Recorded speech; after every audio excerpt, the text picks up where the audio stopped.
E notai que a imortalidade da alma, necessitada como complemento do quaternário, é cabalisticamente provada pela analogia, que é o dogma único da religião verdadeiramente universal, como é a chave da ciência e a lei inviolável da natureza. A morte, com efeito, não pode ser um fim absoluto, do mesmo modo que um nascimento não é um começo real. O nascimento prova a preexistência do ente humano, pois que nada se produz do nada, e a morte prova a imortalidade, porque o ente não pode cessar de existir, do mesmo modo que um nada não pode cessar de não existir. Ente e nada são duas ideias absolutamente inconciliáveis, com esta diferença: que a ideia do nada, ideia inteiramente negativa, sai da própria ideia do ente, de que um nada nem mesmo pode ser compreendido como uma negação absoluta, ao passo que a ideia do ente nem mesmo pode ser aproximada do nada, e ainda menos sair dele. Dizer que o mundo saiu do nada é proferir um monstruoso absurdo. Tudo que existe procede do que existia. Por conseguinte, tudo que existe nunca poderá não existir mais. A sucessão das formas é produzida pelas alternativas do movimento. São fenômenos da vida que se substituem uns aos outros, sem de destruírem. Tudo muda, porém nada perece. O sol não está morto quando desaparece no horizonte. Até as formas mais móveis são imortais e sempre substituem na permanência da sua razão de ser, que é a combinação da luz com os poderes agregativos das moléculas da substância. 34. Por isso, elas se conservam no fluido astral, e podem ser evocadas e reproduzidas conforme a vontade do sábio, como o veremos ao tratar da segunda vista e da evocação das lembranças na necromância e noutras operações mágicas. Voltaremos a tratar do grande agente mágico no quarto capítulo do ritual, onde acabaremos de indicar os caracteres do grande arcano e os meios de prender este formidável poder. Digamos, aqui, duas palavras dos 4 elementos mágicos e dos espíritos elementares.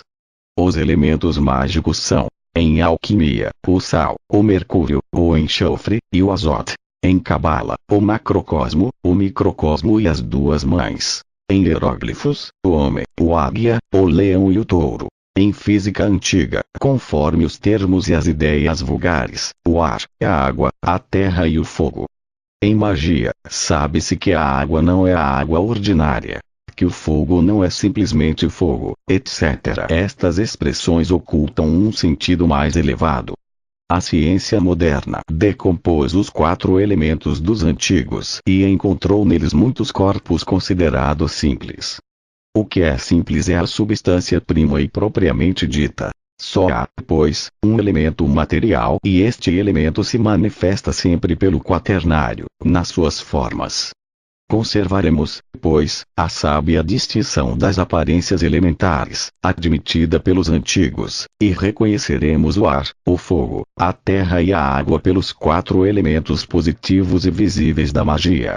O sutil e o espesso, o dissolvente rápido e o dissolvente lento, ou os instrumentos do calor e do frio, formam, em física oculta, os 2 princípios positivos e os 2 princípios negativos do quaternário, e devem ser figurados assim: o azoto, a águia, o ar, o enxofre, o fogo, o leão, o sal, o touro, a terra, o ar e a terra representam, assim, o princípio masculino. O fogo e a água se referem ao princípio feminino, pois que a cruz filosófica dos pantáculos é, como já dissemos, um hieróglifo primitivo e elementar do lingon dos ginosofistas.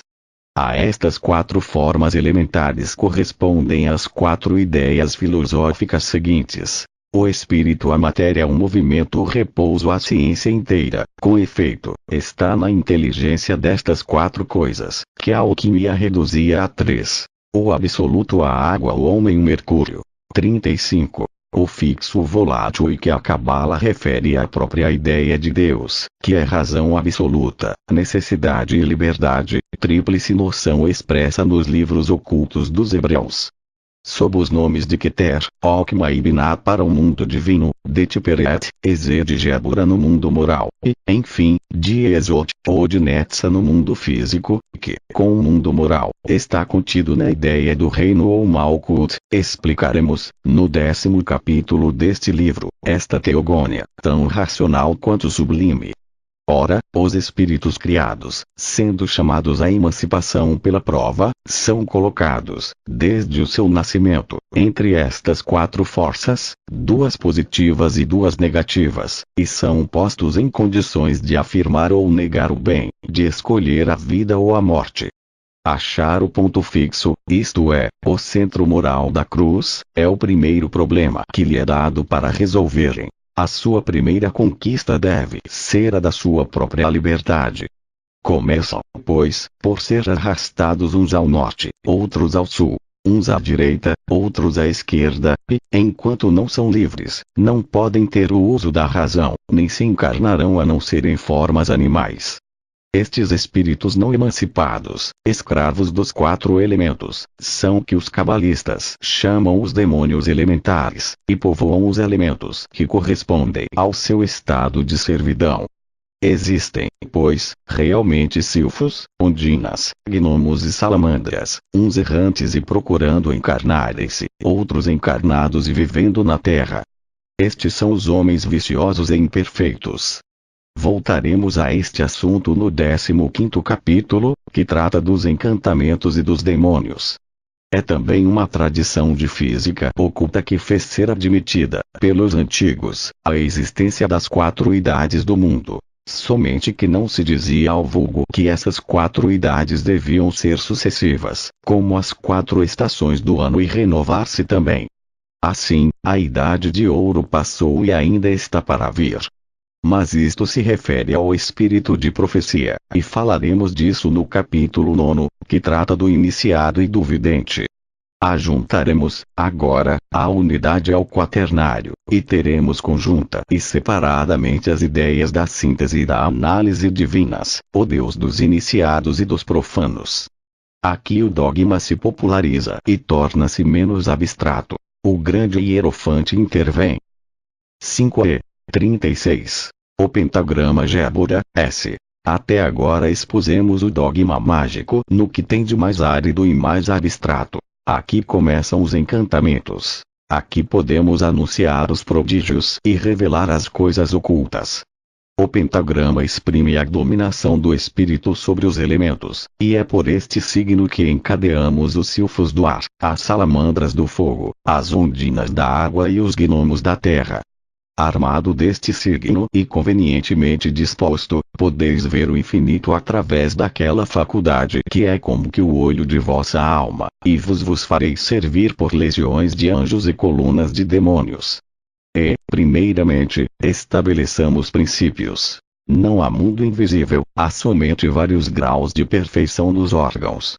O corpo é a representação grosseira e como que a casca passageira da alma. A alma pode perceber de si mesma e sem intermédio dos órgãos corporais, por meio da sua sensibilidade e do seu diáfano, as coisas quer espirituais, quer corporais, que existem no universo. Espiritual e corporal são palavras que somente exprimem os graus de tenuidade ou densidade da substância. 37. O que se chama, em nós, imaginação, não é mais que propriedade inerente à nossa alma de se assimilar às imagens e os reflexos contidos na luz viva, que é um grande agente magnético. Estas imagens e estes reflexos são revelações, quando a ciência intervém para nos revelar o seu corpo ou a sua luz. O homem de gênio difere do sonhador e do louco somente nisto. As suas criações são análogas à verdade, ao passo que a dos sonhadores e loucos são reflexos perdidos em imagens desviadas. Assim, para o sábio, imaginar é ver, como, para um mago, falar é criar. Podem-se, pois, ver realmente e em verdade os demônios, as almas, etc., por meio da imaginação. Mas a imaginação do adepto é diáfana, ao passo que a do vulgo é opaca. A luz de verdade atravessa uma como por janela esplêndida, e se refrata na outra como uma massa vítrea cheia de escórias e corpos estranhos. O que contribui mais para os erros do vulgo e as extravagâncias da loucura são os reflexos das imaginações depravadas umas nas outras. Mas o vidente sabe, com certeza, que as coisas imaginadas por ele são verdadeiras, e a experiência sempre confirma as suas visões. Dizemos, no ritual, por que processo se adquire esta lucidez? É por meio desta luz que os visionários estáticos se põem em comunicação com todos os mundos, como isso acontecia tão frequentemente a Emanuel Swedenborg, que, não obstante, não era perfeitamente lúcido, pois que não discerne aos reflexos dos raios e misturava, às vezes, ilusões aos seus mais admiráveis sonhos. Dizemos sonhos, porque o sonho é o resultado de um êxtase natural e periódico que se chama sono. Estar em êxtase é dormir. O sonambulismo magnético é uma reprodução do êxtase. Os erros do sonambulismo são ocasionados pelos reflexos do diáfano das pessoas acordadas, e principalmente do magnetizador. O sonho é a visão produzida pela refração de um raio de verdade. A ilusão é a alucinação ocasionada por uma reflexão. A tentação de Santo Antônio, com seus pesadelos e monstros, representa a confusão dos reflexos com os raios diretos. Enquanto a alma luta, ela é razoável. Quando sucumbe a esta espécie de embebedamento invasor, é louca. Distinguir o raio direto e o separar do reflexo, tal é a obra do iniciado. Agora, digamos alto que esta obra sempre foi realizada por alguns homens de elite no mundo. Que a revelação por intuição é, assim, permanente, e que não há barreira intransponível que separe as almas, porque na natureza não há nem interrupções repentinas, nem muralhas abruptas que possam separar os espíritos. Tudo é transição e matizes, se supusermos a perfectibilidade, se não infinita, ao menos indefinida das faculdades humanas, veremos que todo homem pode chegar a tudo ver, e, por conseguinte, a tudo saber, ao menos num círculo que pode alargar indefinidamente. Não há vácuo na natureza, tudo é povoado. Não há morte real na natureza, tudo está vivo. 38. Vedes esta estrela? Dizia Napoleão ao cardeal Freixo. Não, senhor, pois bem, eu a vejo. E, certamente, ele a via. É por isso que acusam os grandes homens de terem sido supersticiosos. É que eles viram o que o vulgo não vê. Os homens de gênio diferem dos simples videntes pela faculdade que possuem de fazer sentir aos outros homens o que veem e de se fazer crer por entusiasmo e simpatia. São os médiuns do Verbo Divino. Digamos, agora, como se opera a visão. Todas as formas correspondem a ideias, e não há ideia que não tenha sua forma própria e particular.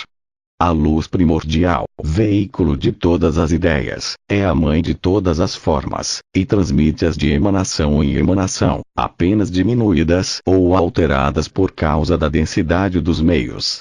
As formas secundárias são reflexos que voltam ao foco da luz emanada. As formas dos objetos, sendo uma modificação da luz, ficam na luz onde o reflexo as envia. Por isso, a luz astral ou fluido terrestre, que chamamos o grande agente mágico, está saturado de imagens ou reflexos de toda espécie os quais a nossa alma pode evocar e submeter ao seu diáfano, como falam os cabalistas. Estas imagens sempre nos estão presentes e somente se acham apagadas pelas impressões mais fortes da realidade durante a vigília, ou pelas preocupações do nosso pensamento, que deixa a nossa imaginação desatentar ao panorama móvel da luz astral. Quando dormimos, este espetáculo se apresenta por si mesmo a nós, e é assim que se produzem os sonhos. Sonhos incoerentes e vagos, se alguma vontade dominante não fica ativa no sono e não dá, mesmo contra a vontade da nossa inteligência, uma direção ao sonho, que, então, se transforma em visão.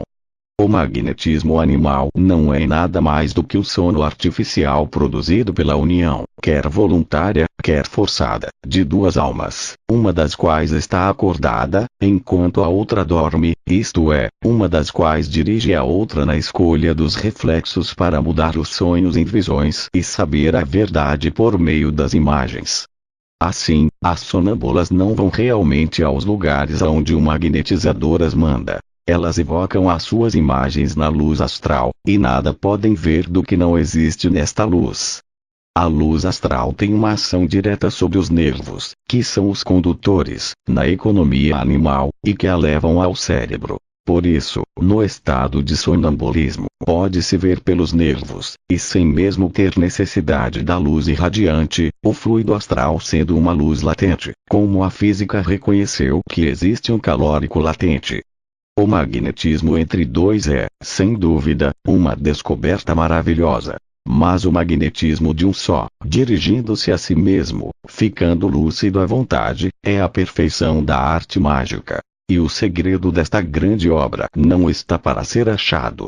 Foi conhecido e praticado por um grande número de iniciados, e principalmente pelo célebre Apolônio de Tiana, que deixou dele uma teoria, como veremos no nosso ritual.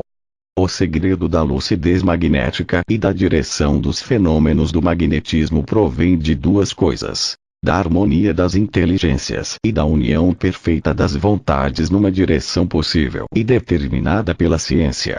Isto é, para um magnetismo operado entre diversos. O magnetismo solitário exige preparações de que falamos no nosso primeiro capítulo, quando enumeramos e fizemos ver, em toda a sua dificuldade, as qualidades exigidas para ser um verdadeiro adepto. 39. Esclareceremos cada vez mais este ponto importante e fundamental nos capítulos que vão seguir. Este império da vontade sobre a luz astral, que é a alma física dos quatro elementos, é figurado em magia, pelo pentagrama, cuja figura colocamos no frontispício deste capítulo.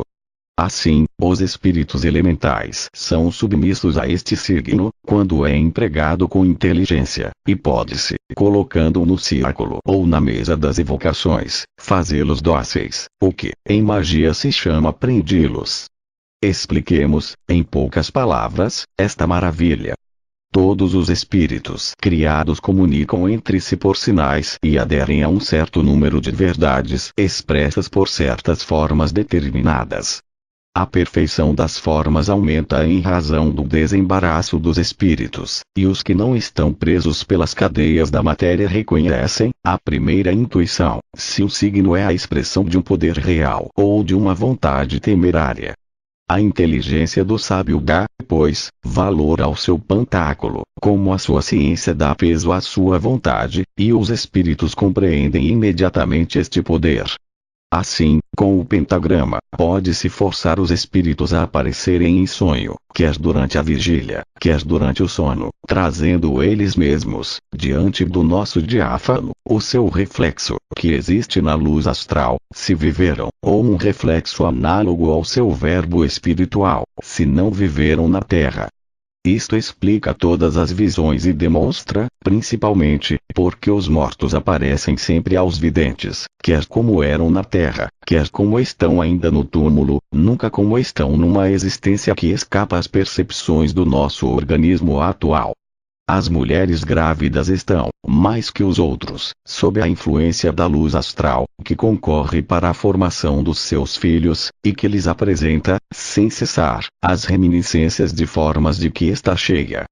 É assim que as mulheres muito virtuosas enganam por semelhanças equívocas a malignidade dos observadores. Elas imprimem, muitas vezes, ao fruto do seu casamento uma imagem que as comoveu em sonho, e é assim que as mesmas fisionomias se perpetuam, de século em século.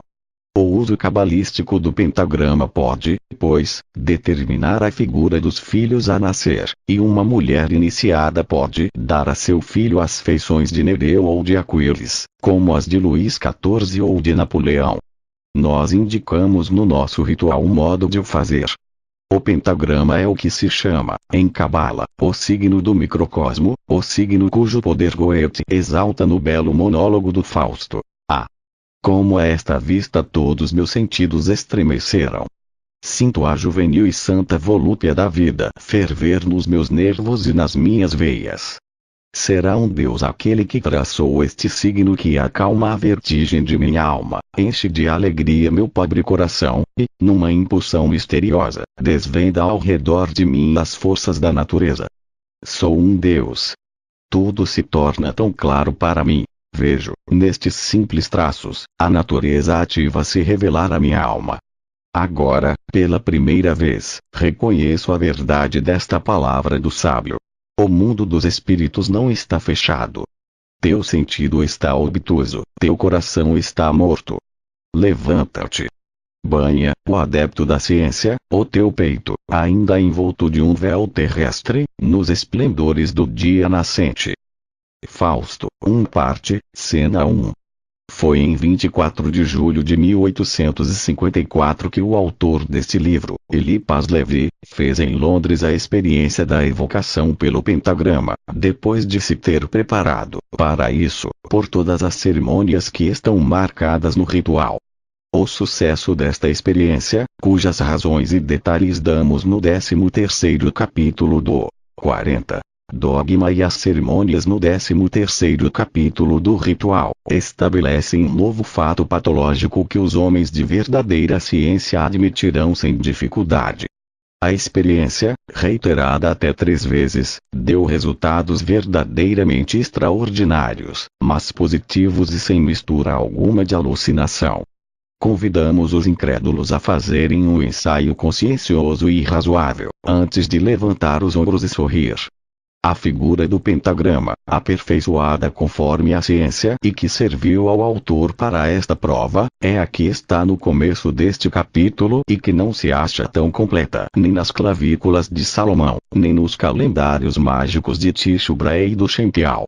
Observemos somente que o uso do pentagrama é muito perigoso para os operadores que não têm completa e perfeita inteligência dele. A direção das pontas da estrela não é arbitrária, e pode mudar o caráter de toda a operação, como explicaremos no ritual. Paracelso, este inovador em magia, que sobrepujou todos os outros iniciados pelos sucessos de realização obtidos por ele só, afirma que todas as figuras mágicas e todos os signos cabalísticos dos pantáculos aos quais os espíritos obedecem, se reduzem a 2, que são a síntese de todos os outros. O signo do macrocosmo ou do selo de Salomão, cuja figura já demos e reproduzimos na página seguinte, e o do microcosmo, ainda mais poderoso que o primeiro, isto é, o pentagrama, do qual dá, na sua filosofia oculta, uma minuciosa descrição. Se perguntarem como um signo pode ter tanto poder sobre os espíritos elementais, perguntaremos, por nossa vez, porque o mundo cristão se prosternou diante do sinal da cruz? O sinal por si mesmo nada é, e só tem força pelo dogma de que é resumo e verbo. Ora, um signo que resume, exprimindo-as, todas as forças ocultas da natureza, um signo que sempre manifestou aos espíritos elementares e outros um poder superior à sua natureza, naturalmente os enche de respeito e temor e os força a obedecer, pelo império da ciência e da vontade sobre a ignorância e a fraqueza. É também pelo pentagrama que se medem as proporções exatas do grande e único atanor necessário à confecção da pedra filosofal e à realização da grande obra. O alambique mais perfeito que possa elaborar a quintessência é conforme esta figura, e a própria quintessência é figurada pelo signo do pentagrama. Selo de Salomão, 6WF, 41. O equilíbrio mágico Tiperet, a inteligência suprema é necessariamente razoável. Deus, em filosofia, pode não ser mais do que uma hipótese imposta pelo bom senso à razão humana. Personificar a razão absoluta é determinar o ideal divino. Necessidade, liberdade e razão, eis o grande e supremo triângulo dos cabalistas, que chamam a razão Keter, a necessidade Okma e a liberdade Binah, no seu primeiro ternário divino. Fatalidade, vontade e poder, tal é o ternário mágico que, nas coisas humanas, corresponde ao triângulo divino. A fatalidade é o encadeamento inevitável dos efeitos e causas numa ordem dada. A vontade é a faculdade diretora das forças inteligentes para conciliar a liberdade das pessoas com a necessidade das coisas. O poder é o sábio emprego da vontade, que faz servir a própria fatalidade à realização dos desejos do sábio. Quando Moisés fere a rocha, não cria a fonte de água. Ele a revela ao povo, porque uma ciência oculta lhe a revelou a ele próprio por meio da baqueta adivinhatória. O mesmo acontece com todos os milagres da magia. Existe uma lei, o vulgo a ignora, o iniciado serve-se dela. As leis ocultas são, muitas vezes, diametralmente opostas às leis comuns. Assim, por exemplo, o vulgo crê na simpatia dos semelhantes e na guerra dos contrários. É a lei oposta que é verdadeira.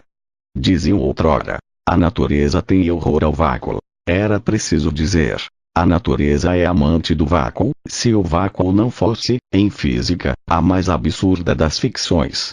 O vulgo toma, habitualmente, em todas as coisas, a sombra pela realidade. Volta as costas à luz e se mira na obscuridade que projeta. 42. As forças da natureza estão à disposição daquele que lhes sabe resistir. Se só estão senhor de vos mesmo para nunca ficar bêbado, disponde do terrível e fatal poder do embebedamento. Se quiserdes embebedar os outros, dai-lhes de beber à vontade, mas não bebais. Dispõe do amor dos outros, quem é senhor do seu. Quereis possuir, não vos deis. O mundo está imantado da luz do sol, e estamos imantados da luz astral do mundo. O que se opera no corpo do planeta se repete em nós. Há, em nós, 3 mundos análogos e hierárquicos, como na natureza inteira. O homem é o microcosmo ou pequeno mundo, e conforme o dogma das analogias, tudo que está no grande mundo se reproduz no pequeno. Há, pois, em nós, 3 centros de atração e de projeção fluídica: o cérebro, o coração ou o epigastro e o órgão genital. Cada um destes órgãos é único e duplo, isto é, nele se encontra a ideia do ternário. Cada um destes órgãos atrai de um lado e repele do outro. É por meio desses aparelhos que nós nos pomos em comunicação com o fluido universal, transmitido em nós pelo sistema nervoso. São também estes 3 centros que são a sede da tríplice operação magnética, como explicaremos a Lures. Quando o mago chegou à lucidez, quer por intermédio de uma pitonisa ou sonâmbula, quer por seus próprios esforços, comunica e dirige à vontade vibrações magnéticas em toda a massa da luz astral, cujas correntes adivinha com o auxílio da baqueta mágica, que é uma baqueta adivinhatória aperfeiçoada. Por meio destas vibrações, influi no sistema nervoso das pessoas submetidas à sua ação, precipita ou suspende as correntes da vida, acalma ou atormenta, cura ou faz adoecer, mata, enfim, ou ressuscita, mas, aqui paramos, diante do sorriso da incredulidade. Deixemos-lhe o trunfo fácil de negar o que não sabe. Demonstraremos, mais tarde, que a morte é sempre precedida de um sono letárgico e só opera por graus. Que a ressurreição, em certos casos, é possível. Que a letargia é uma morte real, mas não acabada, e que muitos mortos acabam de morrer depois do seu enterro. Mas não é disso que se trata neste capítulo. Dizemos, pois, que uma vontade lúcida pode agir sobre a massa da luz astral, e, com o concurso de outras vontades que absorve e arrasta, determinar grandes e irresistíveis correntes. Digamos também que a luz astral se condensa ou se rarifica, conforme as correntes a acumulam, mais ou menos, em certos centros. Quando falta energia suficiente para alimentar a vida, causa doenças de decomposição súbita, que fazem o desespero da medicina. O cólera morbo, por exemplo, não tem outra causa, e as colunas de animálculos observados os supostos por certos sábios podem ser o efeito dele, antes que a causa. Era, pois, preciso tratar o cólera por insuflação, se, em tal tratamento, o operador não se expusesse a fazer com o paciente uma troca muito perigosa para o primeiro. Todo esforço inteligente da vontade é uma projeção de fluido ou luz humana, e aqui importa distinguir a luz humana da luz astral, e o magnetismo animal do magnetismo universal. Servindo-nos da palavra fluido, empregamos uma expressão generalizada e procuramos fazer-nos compreender por este meio. Mas estamos longe de dizer que a luz latente seja um fluido. Tudo nos levaria, pelo contrário, a preferir, na explicação deste ente fenomenal, o sistema das vibrações. Seja como for, esta luz, sendo um instrumento da vida, se fixa naturalmente em todos os centros vivos.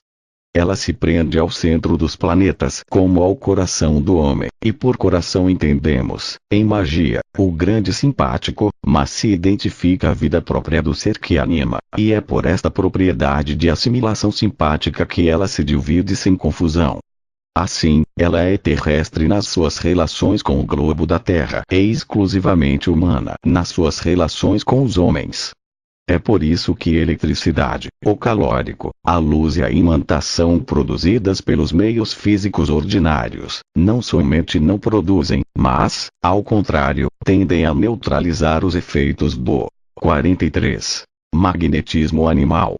A luz astral, subordinada a um mecanismo cego, e procedendo dos centros dados de autotelha, é uma luz morta, e opera matematicamente, conforme os impulsos dados ou conforme leis fatais. A luz humana, pelo contrário, só é fatal no ignorante que faz tentativas ao acaso.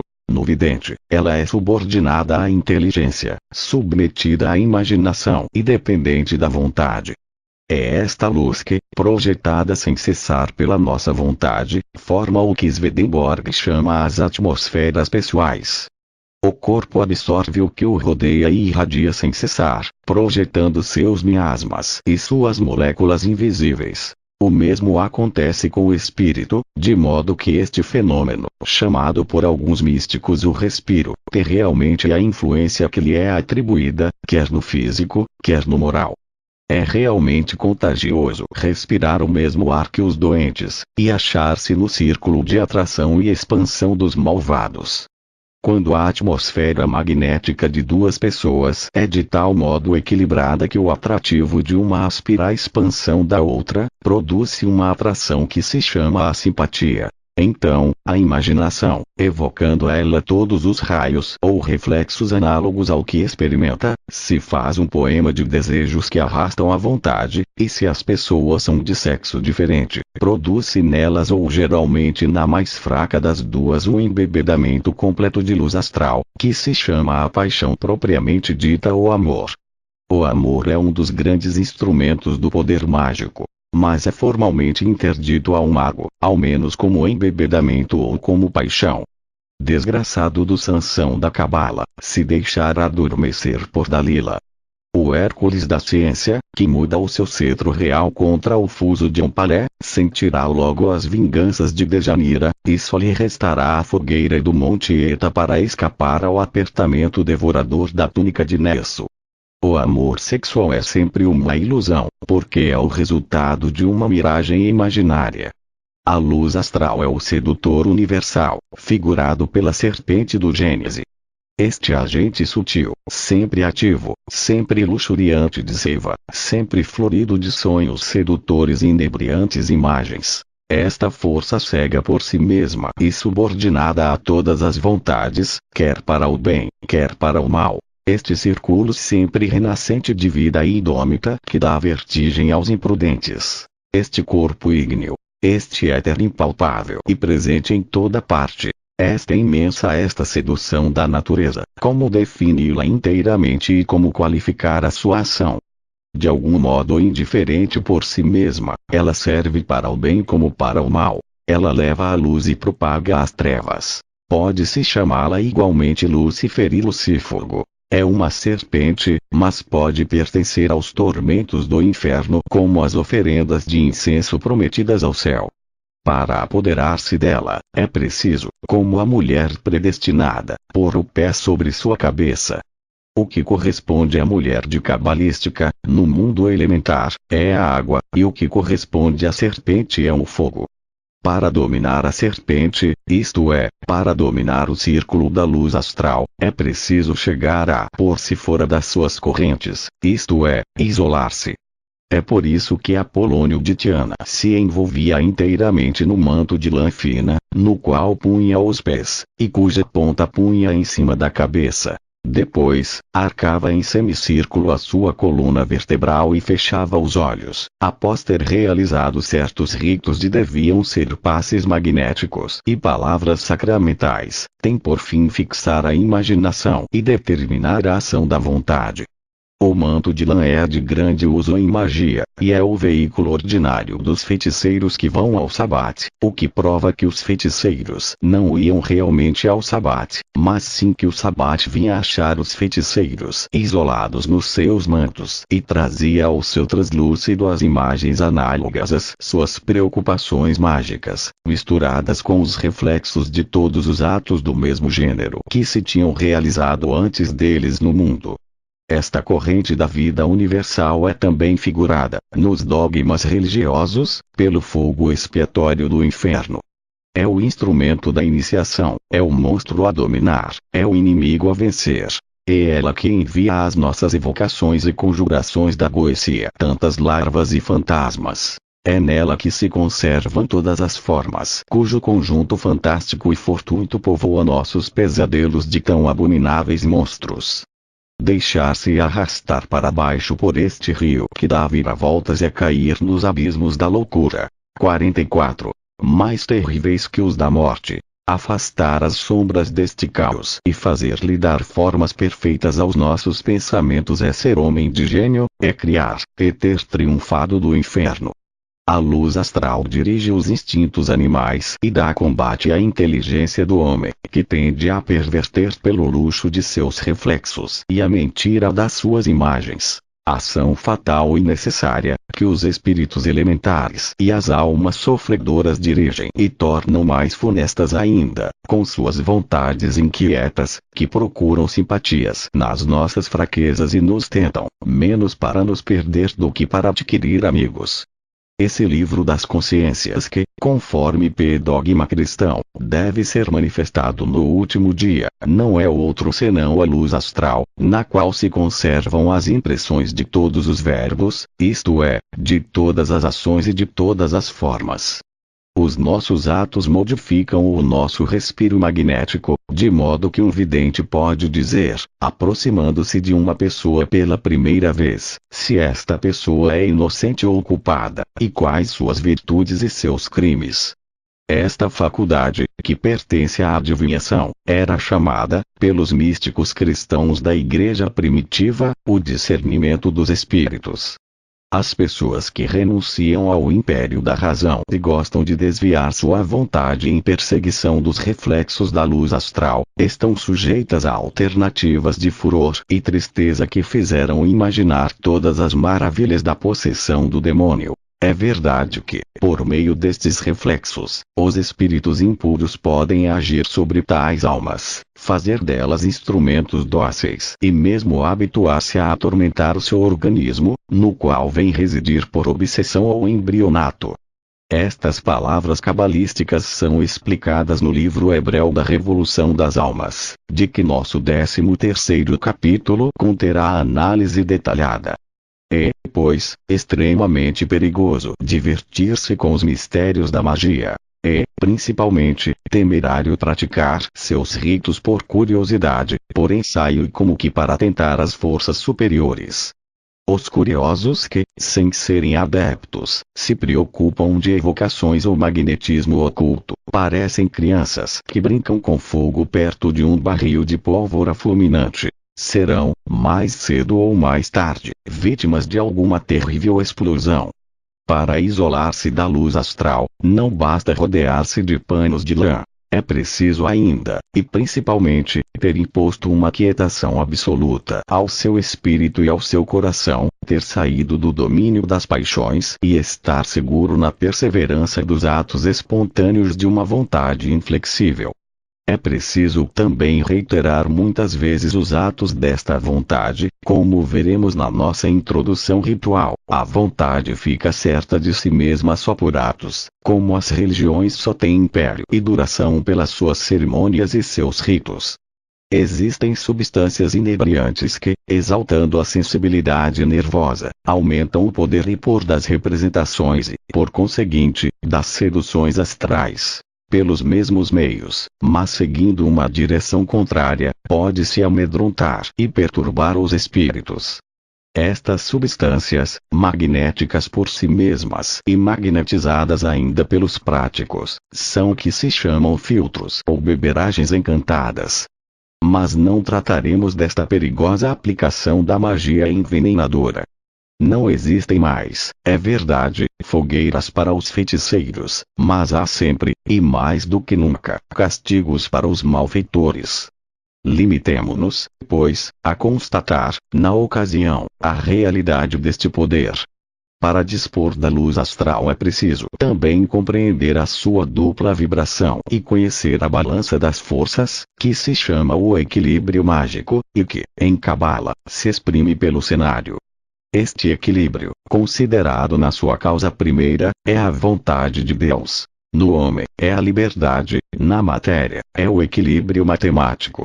O equilíbrio produz a estabilidade e a duração. 45. A liberdade produz a imortalidade do homem, e a vontade de Deus põe em ação as leis da razão eterna. O equilíbrio é rigoroso. Se for observada a lei, ele existe. Se for violada, por mais levemente que seja, ele não existe mais. É por isso que nada é inútil ou perdido. Toda palavra e todo movimento são pró ou contra o equilíbrio, pró ou contra a verdade. Porque o equilíbrio representa a verdade, que se compõe de pró e do contra conciliados, ou, ao menos, mutuamente equilibrados. Dizemos, na introdução do ritual, como o equilíbrio mágico deve ser produzido, e porque ele é necessário para o sucesso em todas as operações. A onipotência é a liberdade mais absoluta. Ora, a liberdade absoluta não poderia existir sem o equilíbrio perfeito. O equilíbrio mágico é, pois, uma das condições primárias do sucesso nas operações da ciência, e deve-se procurá-lo até na química oculta, aprendendo a combinar os contrários sem os neutralizar um por outro. É pelo equilíbrio que se explica o grande e antigo mistério da existência e da necessidade relativa do mal. Esta necessidade relativa dá, em magia negra, a medida do poder dos demônios ou espíritos impuros, aos quais as virtudes que são praticadas na terra dão mais furor, e, em aparência, até mais força. Nas épocas em que os santos e anjos fazem abertamente milagres, os feiticeiros e diabos fazem, por sua vez, maravilhas e prodígios. E a rivalidade que, muitas vezes, faz o sucesso, sempre se acha apoio no que resiste. 7 ZG. A espada flamejante Netza, Glaudius o Centenário é o número sagrado em todas as teogonias e em todos os símbolos, porque é composto do ternário e do quaternário. O número 7 representa o poder mágico em toda a sua força. E.O. 46. Espírito protegido por todas as potências elementares. É a alma servida pela natureza. É o Sanctum Regnum de que falam as clavículas de Salomão, e que é representado, no tarô, por um guerreiro coroado, trazendo um triângulo na sua couraça, e de pé, em cima de um cubo, ao qual estão atriladas duas esfinges, uma branca e outra preta, que puxam em sentido contrário e voltam a cabeça, olhando uma à outra. Este guerreiro está armado como uma espada flamejante, e tem, na outra mão, um cetro rematado por um triângulo e uma bola. O cubo é a pedra filosofal. As esfinges são as duas forças do grande agente, correspondentes a Jaquim e Boas, que são as duas colunas do templo. A couraça é a ciência das coisas divinas, que faz o sábio invulnerável aos golpes humanos. O cetro é a baqueta mágica. A espada flamejante é o sinal da vitória sobre os vícios, que são em número de 7, como as virtudes. As ideias dessas virtudes e desses vícios eram figuradas, pelos antigos, pelos símbolos dos 7 planetas então conhecidos. Assim, a fé, esta aspiração ao infinito, esta nobre confiança em si mesmo, sustentada pela crença em todas as virtudes, a fé, que, nas naturezas fracas, pode degenerar em orgulho, era representada pelo Sol. A esperança, inimiga da avareza, pela Lua. Caridade, oposta à luxúria, por Vênus, a brilhante estrela da manhã e da tarde. A força, superior à cólera, por Marte. A prudência, oposta à preguiça, por Mercúrio. A temperança, oposta à gula, por Saturno, a quem se dá uma pedra para comer ao invés de seus filhos.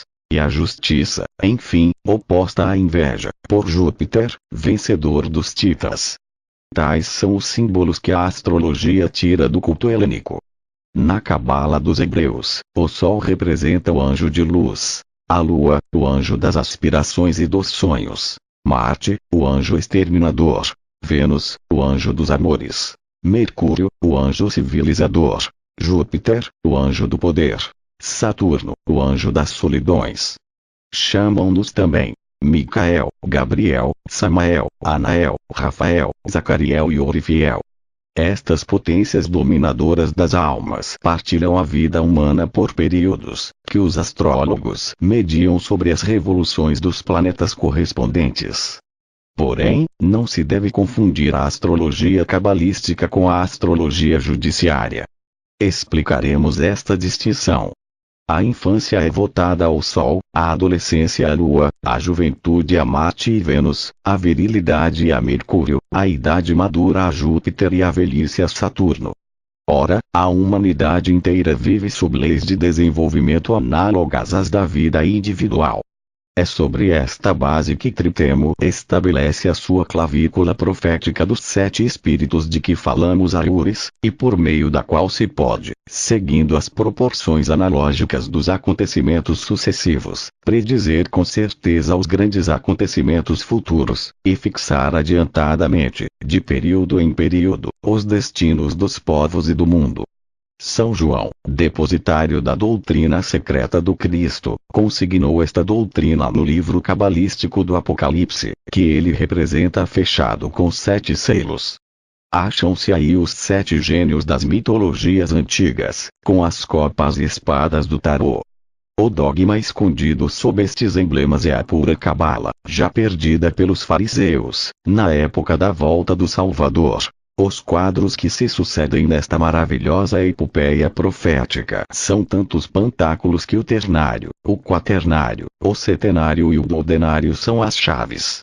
As suas figuras hieroglíficas são análogas às do livro de Hermes ou da Gênese de Enoque, para nos servir de arriscado título que exprime somente a opinião pessoal do sábio Guilherme Postelo. O querubim ou touro simbólico que Moisés coloca à porta do mundo edênico, e que tem na mão uma espada flamejante, é uma esfinge, tendo um corpo de touro e uma cabeça humana. É a antiga esfinge assíria, de que o combate e a vitória de Mitra eram a análise hieroglífica. Esta esfinge armada representa a lei do mistério que vigia a porta da iniciação para desviar dela os profanos. Voltaire, que nada sabia de tudo isso, riu muito de ver um boi armado de espada. Que teria ele dito se tivesse visitado as ruínas de Mênfis e Tebas, e que teria a responder aos seus insignificantes sarcasmos, tão apreciados em França, este eco dos séculos, que dorme nos sepulcros de Psamético e Ramsés. 47. O querubim de Moisés representa também o grande mistério mágico, de que o centenário exprime todos os elementos, sem, todavia, dar a sua última palavra. Este verbo inenarrável dos sábios da escola de Alexandria, esta palavra que os cabalistas hebreus escrevem HWHI e traduzem por ATIRAR, exprimindo, assim, a triplicidade do princípio secundário, o dualismo dos meios e a unidade tanto do primeiro princípio como do fim, depois também a aliança do ternário com o quaternário numa palavra composta de 4 letras, que formam 7, por meio de uma tríplice e uma dupla repetição. Esta palavra se pronuncia arita. A virtude do setenário é absoluta em magia, porque o número é decisivo em todas as coisas. Por isso, as religiões o consagraram nos seus ritos. O 7º ano, entre os judeus, era jubilar. O 7º dia é consagrado ao repouso e à prece, aos 7 sacramentos, etc. As 7 cores do prisma, as 7 notas da música, correspondem também aos 7 planetas dos antigos, isto é, às 7 cordas da lira humana. O céu espiritual nunca mudou, e a astrologia ficou mais invariável que a astronomia. Os 7 planetas, com efeito, não são mais do que símbolos hieroglíficos dos laços de nossas afeições. Fazer talismãs do Sol, da Lua ou de Saturno, é prender magneticamente a vontade a signos que correspondem aos principais poderes da alma. Consagrar alguma coisa a Vênus ou a Mercúrio e magnetizar esta coisa numa intenção direta, quer de prazer, quer de ciência ou proveito. Os metais, animais, plantas ou perfumes análogos são, nisso, nossos auxiliares. Os animais mágicos são, entre os pássaros, correspondentes ao mundo divino, o cisne, a coruja, o gavião, a pomba, a cegonha, a águia e a polpa. Entre os peixes, correspondentes ao mundo espiritual ou científico, a foca, o celerus, o lúcio, o timalo, o mugem, o delfim, e a ciba. Entre os quadrúpedes, correspondentes ao mundo natural, o leão, o gato, o lobo, o bode, o macaco, o veado e a toupeira. O sangue, a gordura, o fígado e o feu destes animais servem para os encantamentos. O seu cérebro se combina com os perfumes dos planetas, e é reconhecido, pela prática dos antigos, que possuem virtudes magnéticas correspondentes às 7 influências planetárias. Os talismãs dos 7 espíritos se fazem, quer em pedras preciosas, tais como o carbúnculo, o cristal, o diamante, a esmeralda, a ágata, a safira e o ônix, quer nos metais, como o ouro, a prata, o ferro, o cobre, o mercúrio fixo, o estânio e o chumbo. Os símbolos cabalísticos dos 7 espíritos são, para o Sol, uma serpente, com cabeça do leão. Para a Lua, um globo ocupado por 2 crescentes. Para Marte, um dragão mordendo o cabo de uma espada. Para Vênus, um lingam. Para Mercúrio, o caduceu hermético e o sinocéfalo. Para Júpiter, o pentagrama flamejante nas garras ou no bico de uma águia. Para Saturno, um velho coxo ou uma serpente enlaçada ao redor da pedra helíaca. Todos estes signos se acham nas pedras gravadas dos antigos, e particularmente nos talismãs das épocas gnósticas, conhecidos sob o nome de abraxas. Na coleção dos talismãs de Paracelso, Júpiter é representado por um padre com hábito eclesiástico, e no tarô é figurado por um grande hierofante vestido com a tiara de 3 diamantes, tendo na mão a cruz de 3 braços, formando o triângulo mágico e representando, ao mesmo tempo, o cetro e a chave dos 3 mundos. Resumindo tudo o que dissemos da união do ternário e do quaternário, teremos tudo o que nos restaria a dizer do setenário, esta grande e completa unidade mágica, composta de 4 e 3. 8 JH 48. A realização onde vivens as causas se revelam pelos efeitos, e os efeitos são proporcionais às causas. O Verbo Divino, a palavra única, o tetragrama, se afirmou pela criação quaternária. A fecundidade humana prova a fecundidade divina. O iode do nome divino é a virilidade eterna do primeiro princípio. O homem compreendeu que foi feito à imagem de Deus, quando compreendeu que Deus era a ideia que se fazia de si mesmo engrandecida até o infinito. Compreendendo Deus como o homem infinito, o homem disse a si mesmo: eu sou o Deus finito. A magia difere do misticismo em não julgar a priori, mas, sim, depois de ter estabelecido a posteriori a própria base dos seus julgamentos, isto é, só depois de ter compreendido a causa pelos efeitos contidos na própria energia da causa, por meio da lei universal da analogia. Por isso, nas ciências ocultas, tudo é real, e as teorias são estabelecidas somente sobre as bases da experiência. São as realidades que constituem as proporções do ideal, e o mago só admite como certo, no domínio das ideias, o que é demonstrado pela realização da palavra. É o verbo propriamente dito. Um pensamento se realiza tornando-se palavra. Esta se realiza pelos sinais, sons e figuras dos sinais. É este o primeiro grau de realização. Depois, ela se imprime na luz astral por meio dos sinais da escrita ou da palavra. Ela influi sobre outros espíritos, refletindo-se neles. Se reflete atravessando o diáfano dos outros homens, aí toma formas e proporções novas, depois se traduz em ato e modifica a sociedade e o mundo. É este o último grau de realização. Os homens que nascem no mundo modificado por uma ideia, trazem consigo a sua impressão e é assim que o verbo se faz carne. A impressão da desobediência de Adão, conservada na luz astral, só pode ser apagada pela impressão mais forte da obediência do Salvador, e é assim que se pode explicar o pecado original e a redenção, num sentido natural e mágico. A luz astral, representada nos antigos símbolos pela serpente que morde a sua cauda, representa, ao mesmo tempo, a malícia e a prudência, o tempo e a eternidade, o tentador e o redentor. É que esta luz, sendo o veículo da vida, pode servir de auxiliar tanto ao bem como ao mal, e pode ser tomada pela forma ígnea de Satã como pelo corpo do Espírito Santo. É a arma universal da batalha dos anjos, e ela alimenta tão bem as chamas do inferno como o raio de São Miguel. Poderíamos compará-la a um cavalo de natureza análoga que é atribuída ao camaleão, e que sempre refletisse a armadura do seu cavaleiro. A luz astral é a realização ou a forma da luz intelectual, como esta é a realização ou forma da luz divina. 49.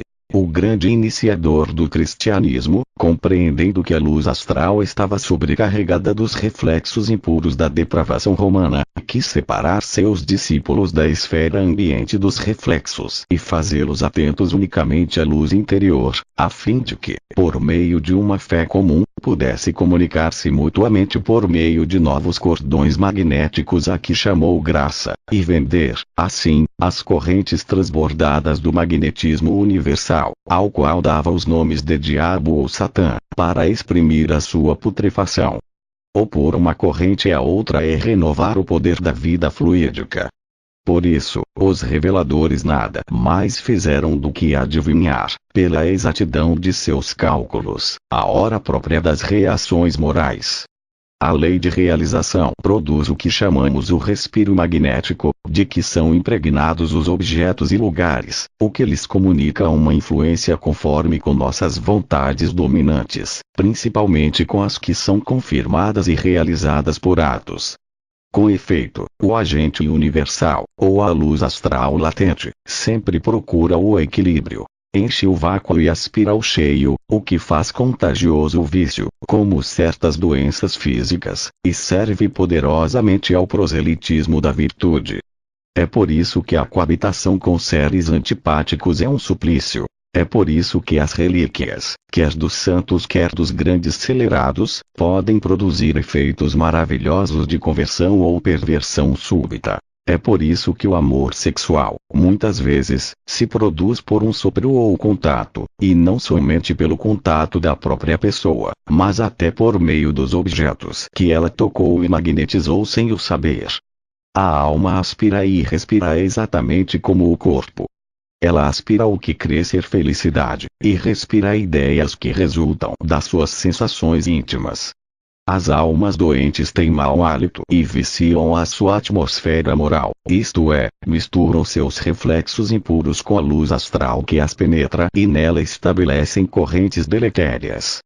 Muitas vezes ficamos admirados de sermos assaltados, na vida social, por pensamentos maus que não julgamos possíveis, e não sabemos que isso é devido a alguma vizinhança mórbida.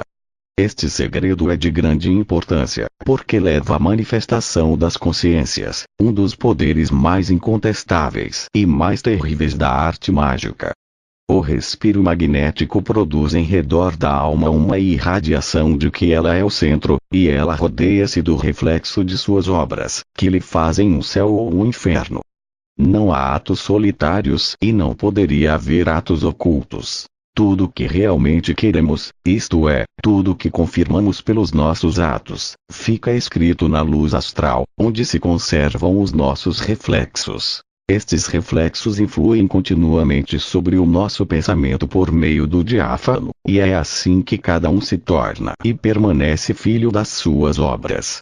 A luz astral, transformada em luz humana no momento da concepção, é o primeiro envoltório da alma, e, combinando-se com os fluidos mais sutis, forma o corpo etéreo ou o fantasma sideral dos que fala Paracelso na sua filosofia intuitiva, Filosofia Sagax. Este corpo sideral, desprendendo-se na hora da morte, atrai assim e conserva por muito tempo, pela simpatia dos homogêneos, os reflexos da vida passada. Se uma vontade poderosamente simpática o atrai numa corrente particular, ele se manifesta naturalmente, porque nada há mais natural do que os prodígios. É assim que se produzem as aparições. Mas desenvolveremos isto mais completamente no capítulo especial da necromância.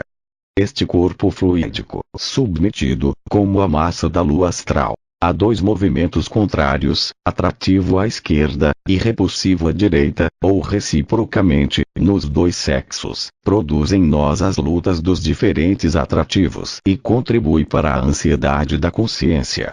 Muitas vezes é influído pelos reflexos dos outros espíritos e é assim que se produzem quer as tentações, quer as graças sutis e inesperadas. É também a explicação do dogma tradicional dos dois anjos que nos assistem 50. Experimentam.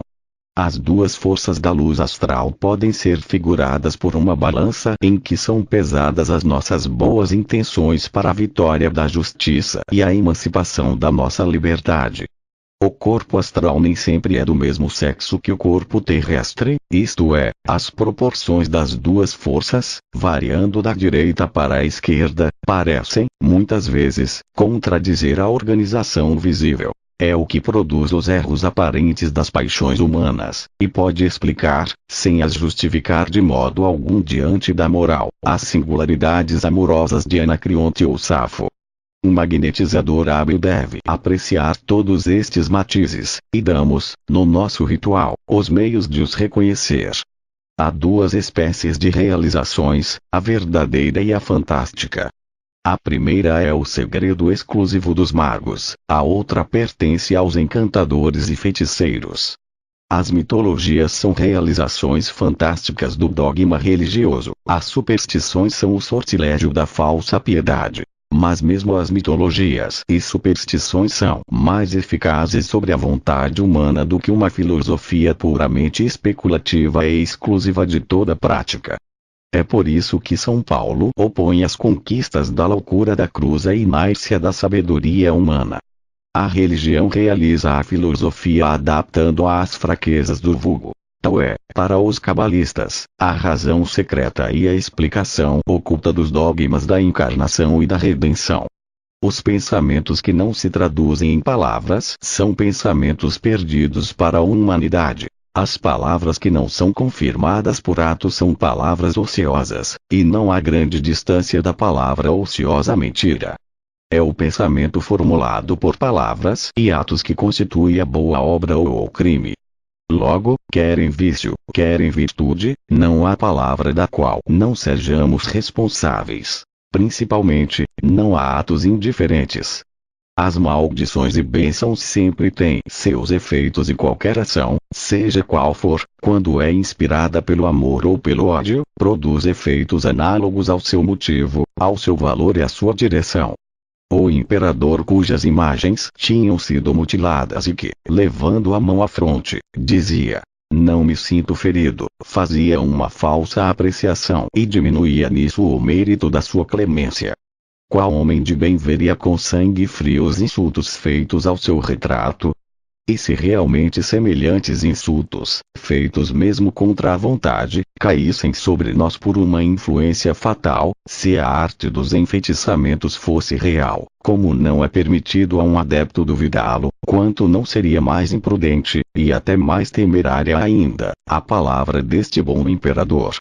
Existem pessoas que nunca são ofendidas impunemente, e, se a injúria que se lhes fez é mortal, começa-se desde então a morrer. Existem outras que até não a encontrais em vão, e cujo olhar muda a direção de vossa vida. O basilisco que mata pelo olhar não é uma fábula, é uma alegoria mágica. Em geral, é ruim para a saúde ter inimigos, e qualquer pessoa não desafia impunemente a reprovação de quem quer que seja. Antes de se opor a uma corrente, é preciso que a pessoa se assegure bem se possui a força ou se é levada pela corrente contrária. Aliás, será destruída ou fulminada, e muitas mortes súbitas não têm outras causas. As mortes terríveis de Nadab e Abiú, de Oza, Ananias e Safira, foram causadas pelas correntes elétricas das crenças que ultrajavam. Os tormentos das Ursulinas de Loudun, das religiosas de Louviers e dos convulsionários de jansenismo, tinham o mesmo princípio e se explicam pelas mesmas leis naturais ocultas. Se Urbano Grandier não tivesse sido supliciado, teria acontecido uma das duas. Ou as freiras possessas morreriam em espantosas convulsões, ou os fenômenos de frenesi diabólica teriam ganho, multiplicando-se, tantas vontades e tanta força, que o próprio Grandier, apesar da sua ciência e sua razão, teria ficado 51. Alucinado a ponto de caluniar a si próprio, como fizera o infeliz Galfride, ou teria morrido de repente, com todas as circunstâncias terríveis de um envenenamento ou de uma vingança divina. O infeliz poeta Gilberto foi, no século XVIII, vítima da sua ousadia em desafiar a corrente da opinião e até do fanatismo filosófico da sua época. Culpado de lesa filosofia, morreu louco furioso, assaltado pelos mais incríveis terrores, como se o próprio Deus o tivesse punido por ter sustentado a sua causa fora de propósito, mas, com efeito, perecia vítima de uma lei da natureza que não podia conhecer. Tinha se oposto a uma corrente elétrica e caiu fulminado. Se Marat não tivesse sido assassinado por Carlota Corday, teria infalivelmente sido morto por uma reação da opinião pública. O que o fizera leproso era a execração das pessoas de bem, e devia sucumbir a isso. A reprovação causada pela Saint-Barthélemy foi a causa única da horrível doença e da morte de Carlos IX. E Henrique IV, se não fosse sustentado por uma imensa popularidade, que devia à força simpática de sua vida astral, Henrique IV, dizemos nós, não teria sobrevivido à sua conversão e teria perecido pelo desprezo dos protestantes, combinado com a desconfiança e a raiva dos católicos.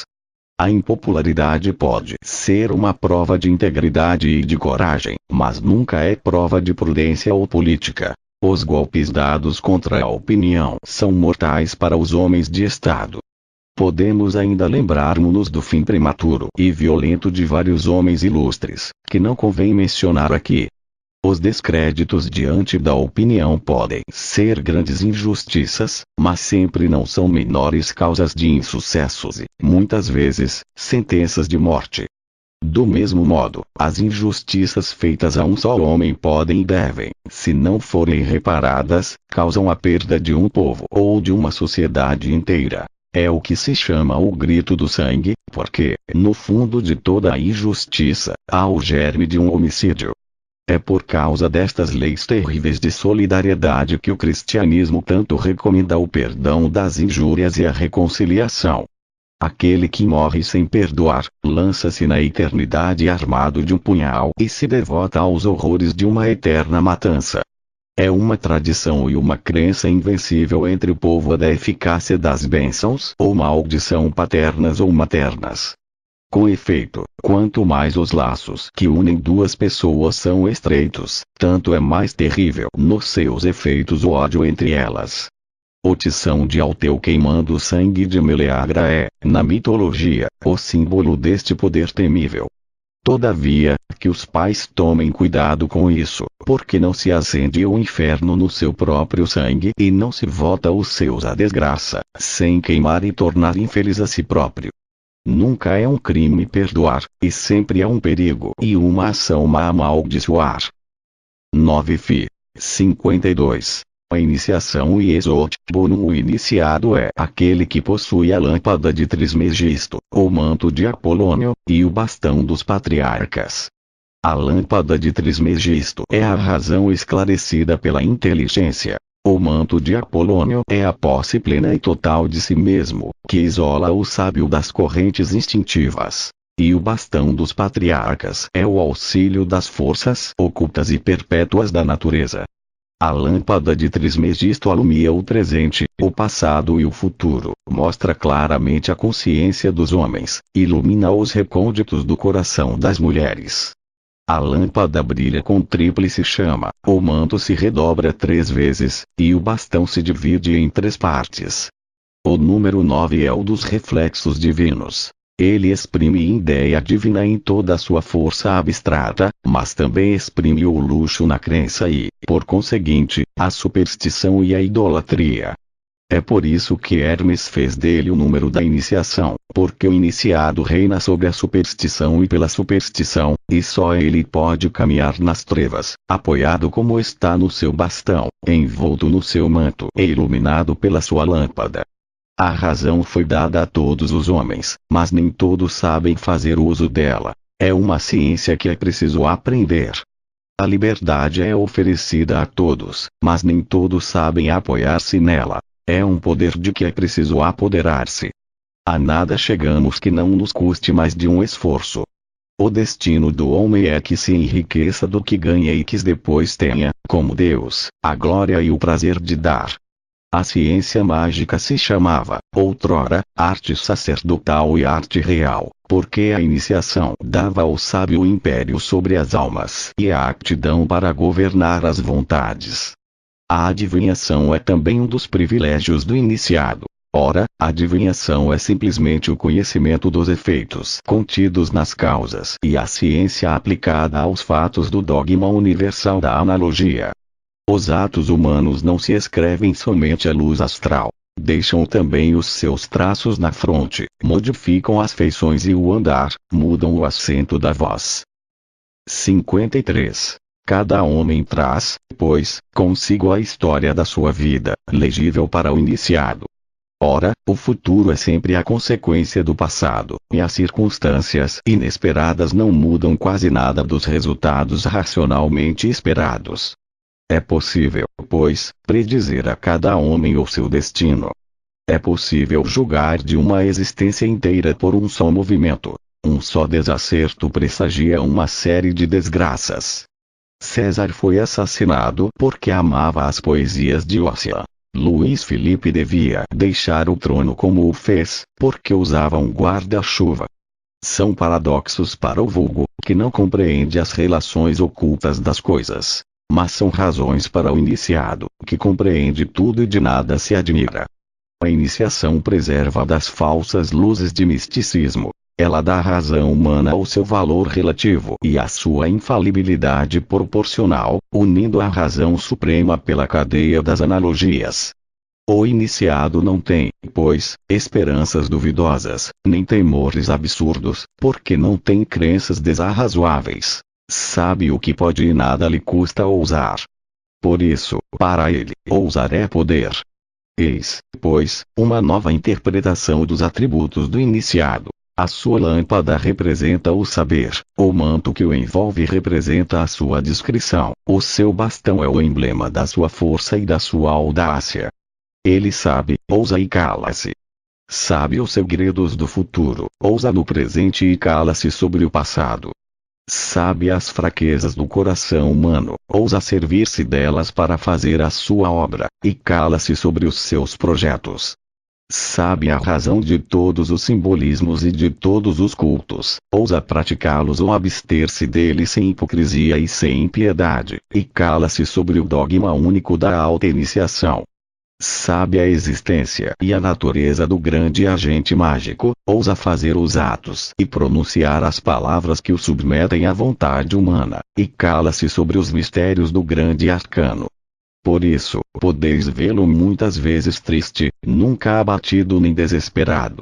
Muitas vezes pobre, nunca envelhecido nem miserável. Muitas vezes perseguido, nunca abandonado nem vencido. Ele se lembra muitas vezes da viuvez e do assassinato de Orfeu, do exílio e da morte solitária de Moisés, do martírio dos profetas, das torturas de Apolônio, da cruz do Salvador. Sabe em que abandono morreu Agripa, cuja memória ainda é caluniada. Sabe a que fadiga sucumbiu grande Paracelso, e tudo o que teve de sofrer Raimundo Lulo para, enfim, chegar a uma morte sanguinolenta.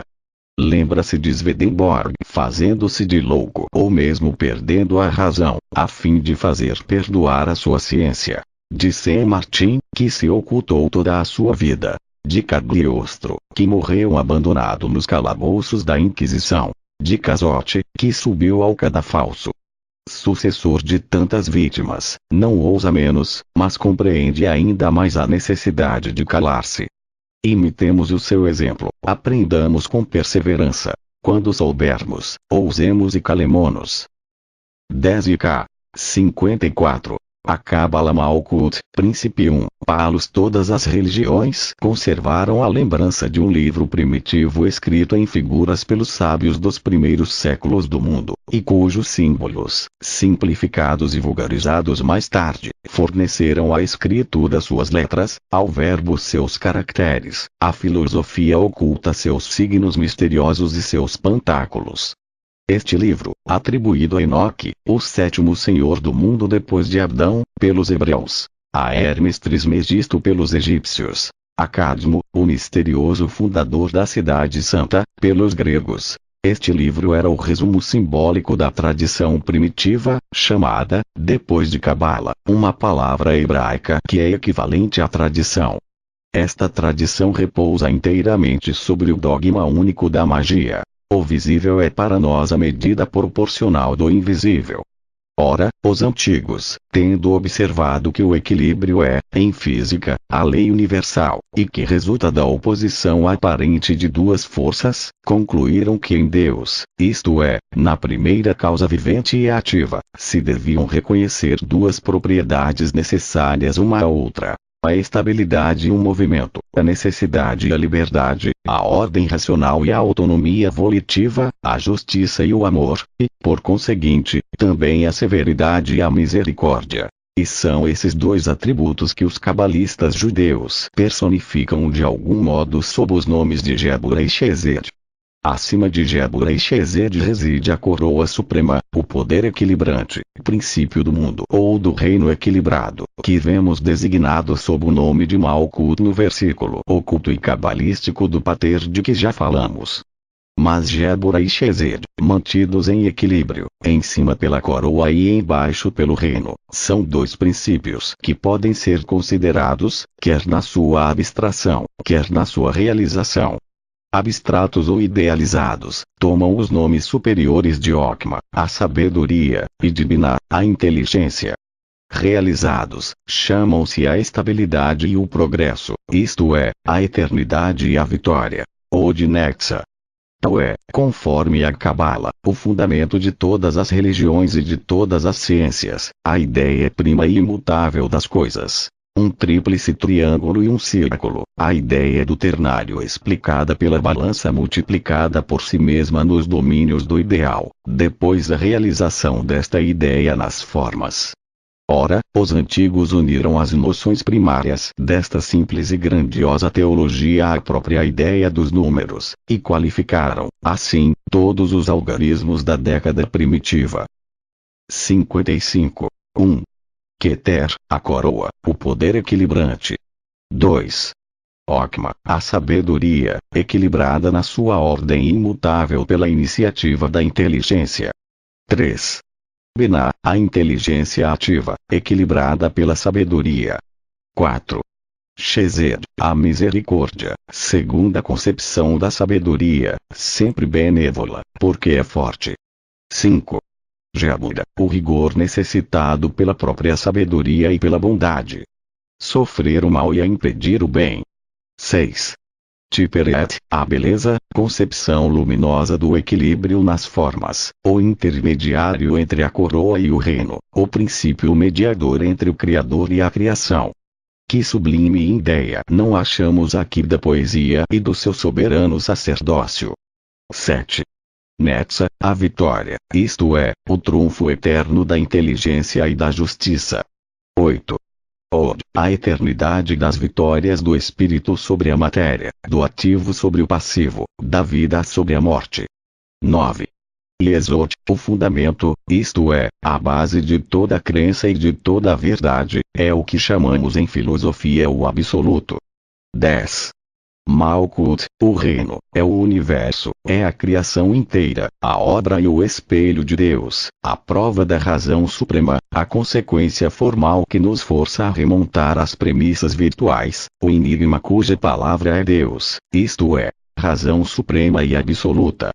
Estas 10 noções primárias, unidas aos 10 primeiros caracteres do alfabeto primitivo, significando, ao mesmo tempo, princípios e números, são os que os mestres da Cabala chamam as 10 Sepirot.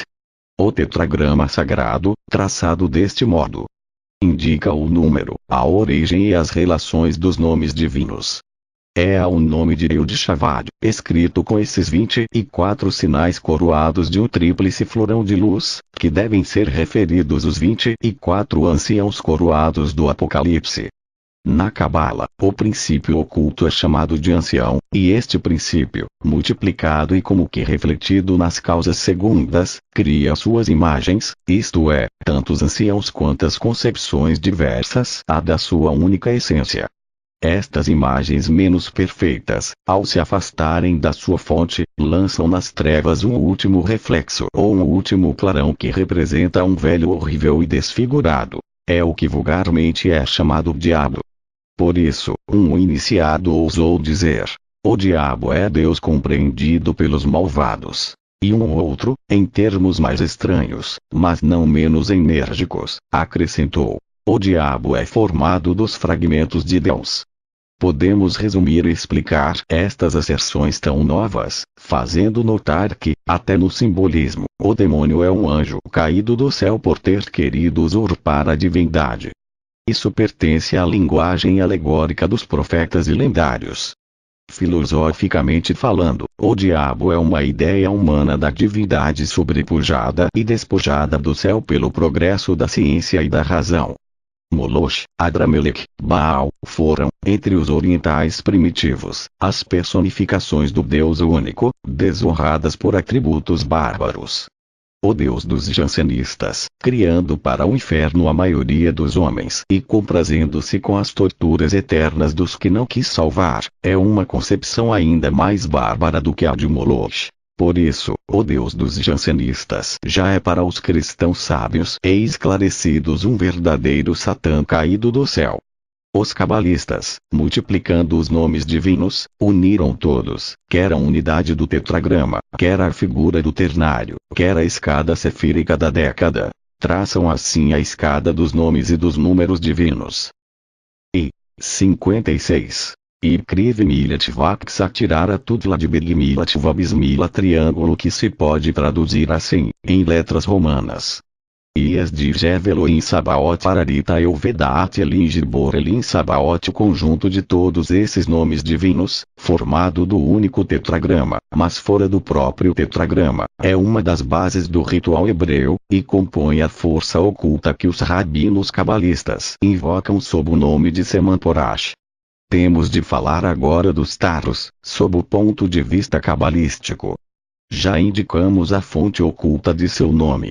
Este livro hieroglífico se compõe de um alfabeto cabalístico e de uma roda ou círculo de 4 décadas, especificadas por 4 figuras simbólicas e típicas, tendo cada uma, para raio, uma escada de 4 figuras progressivas, representando a humanidade: homem, mulher, moço e criança, senhor, senhora, combatente e criado.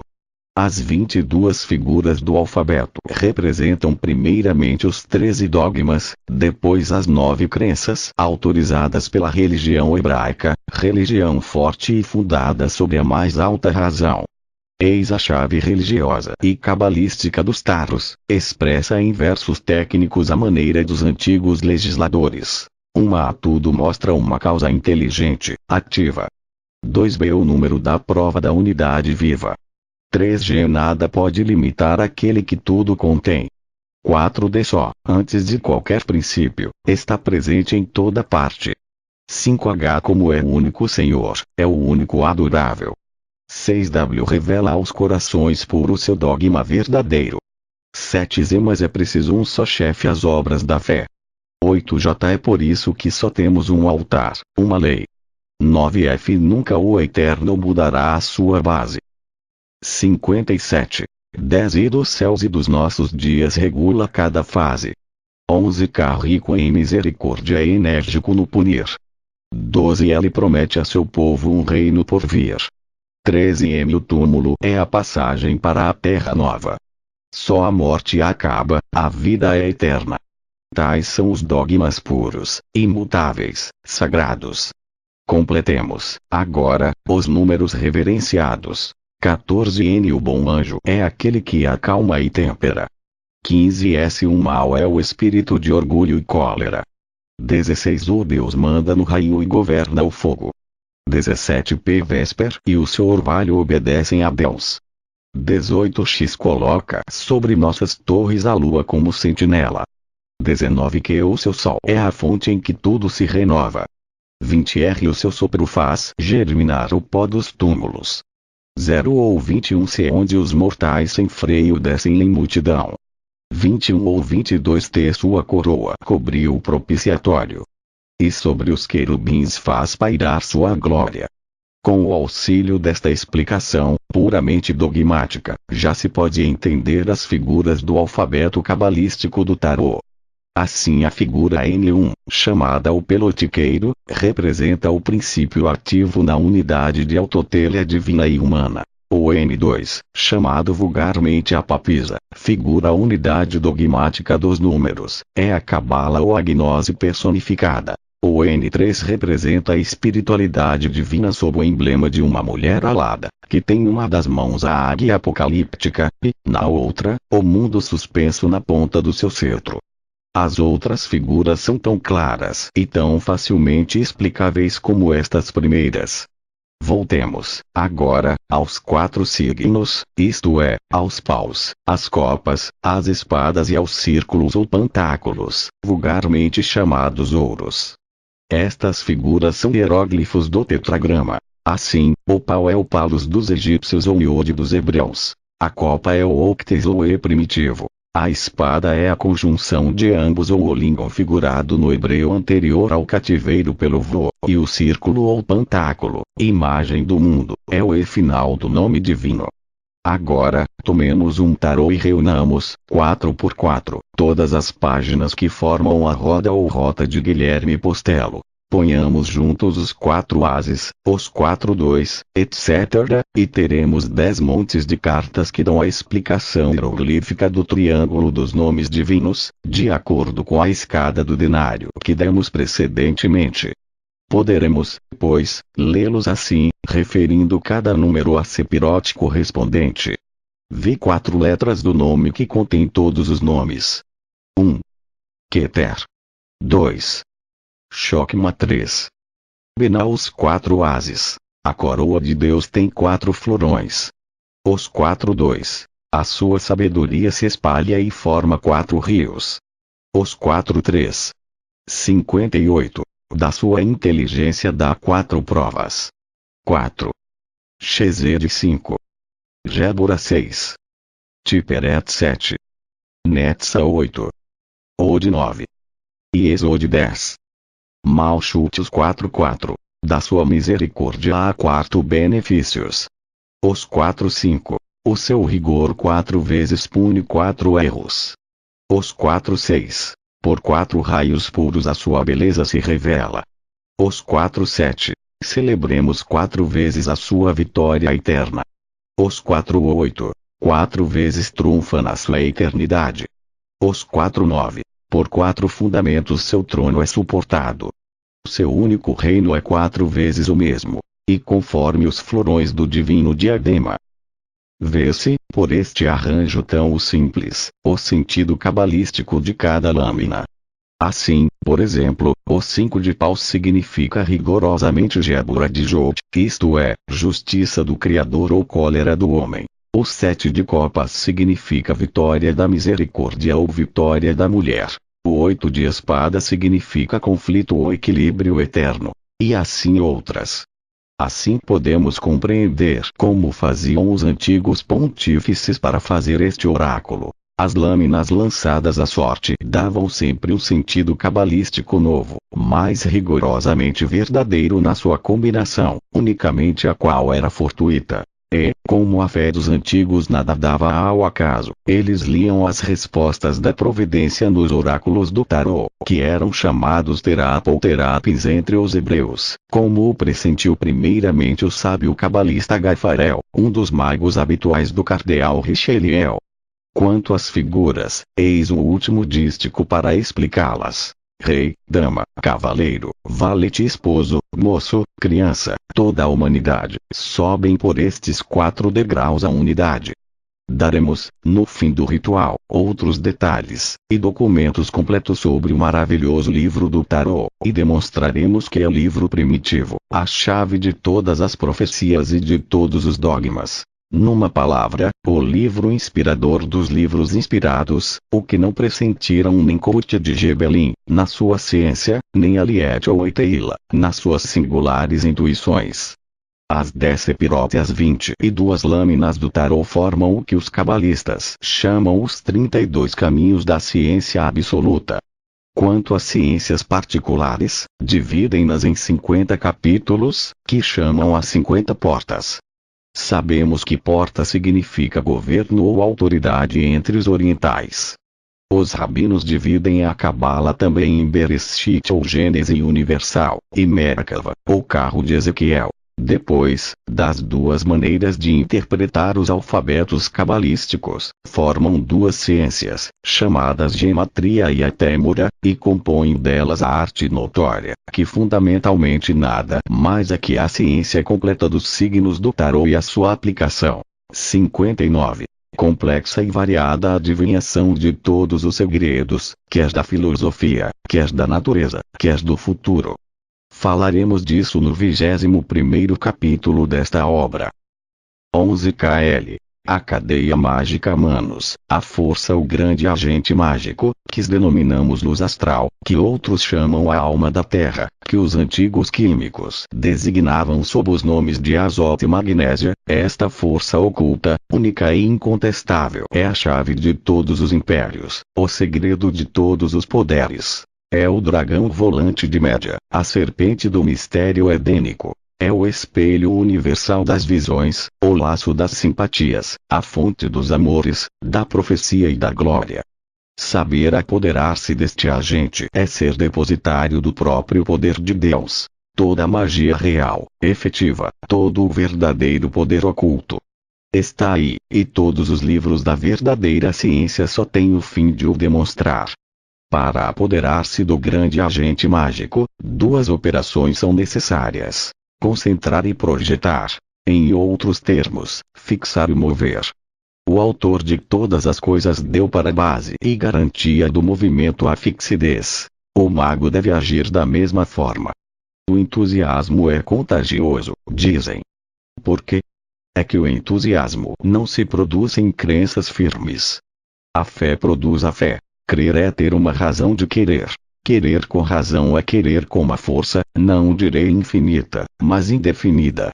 O que se opera no mundo intelectual e moral, com maior razão se realiza no mundo físico. E quando Arquímedes pedia um ponto de apoio para levantar o mundo, ele procurava simplesmente o grande arcano mágico.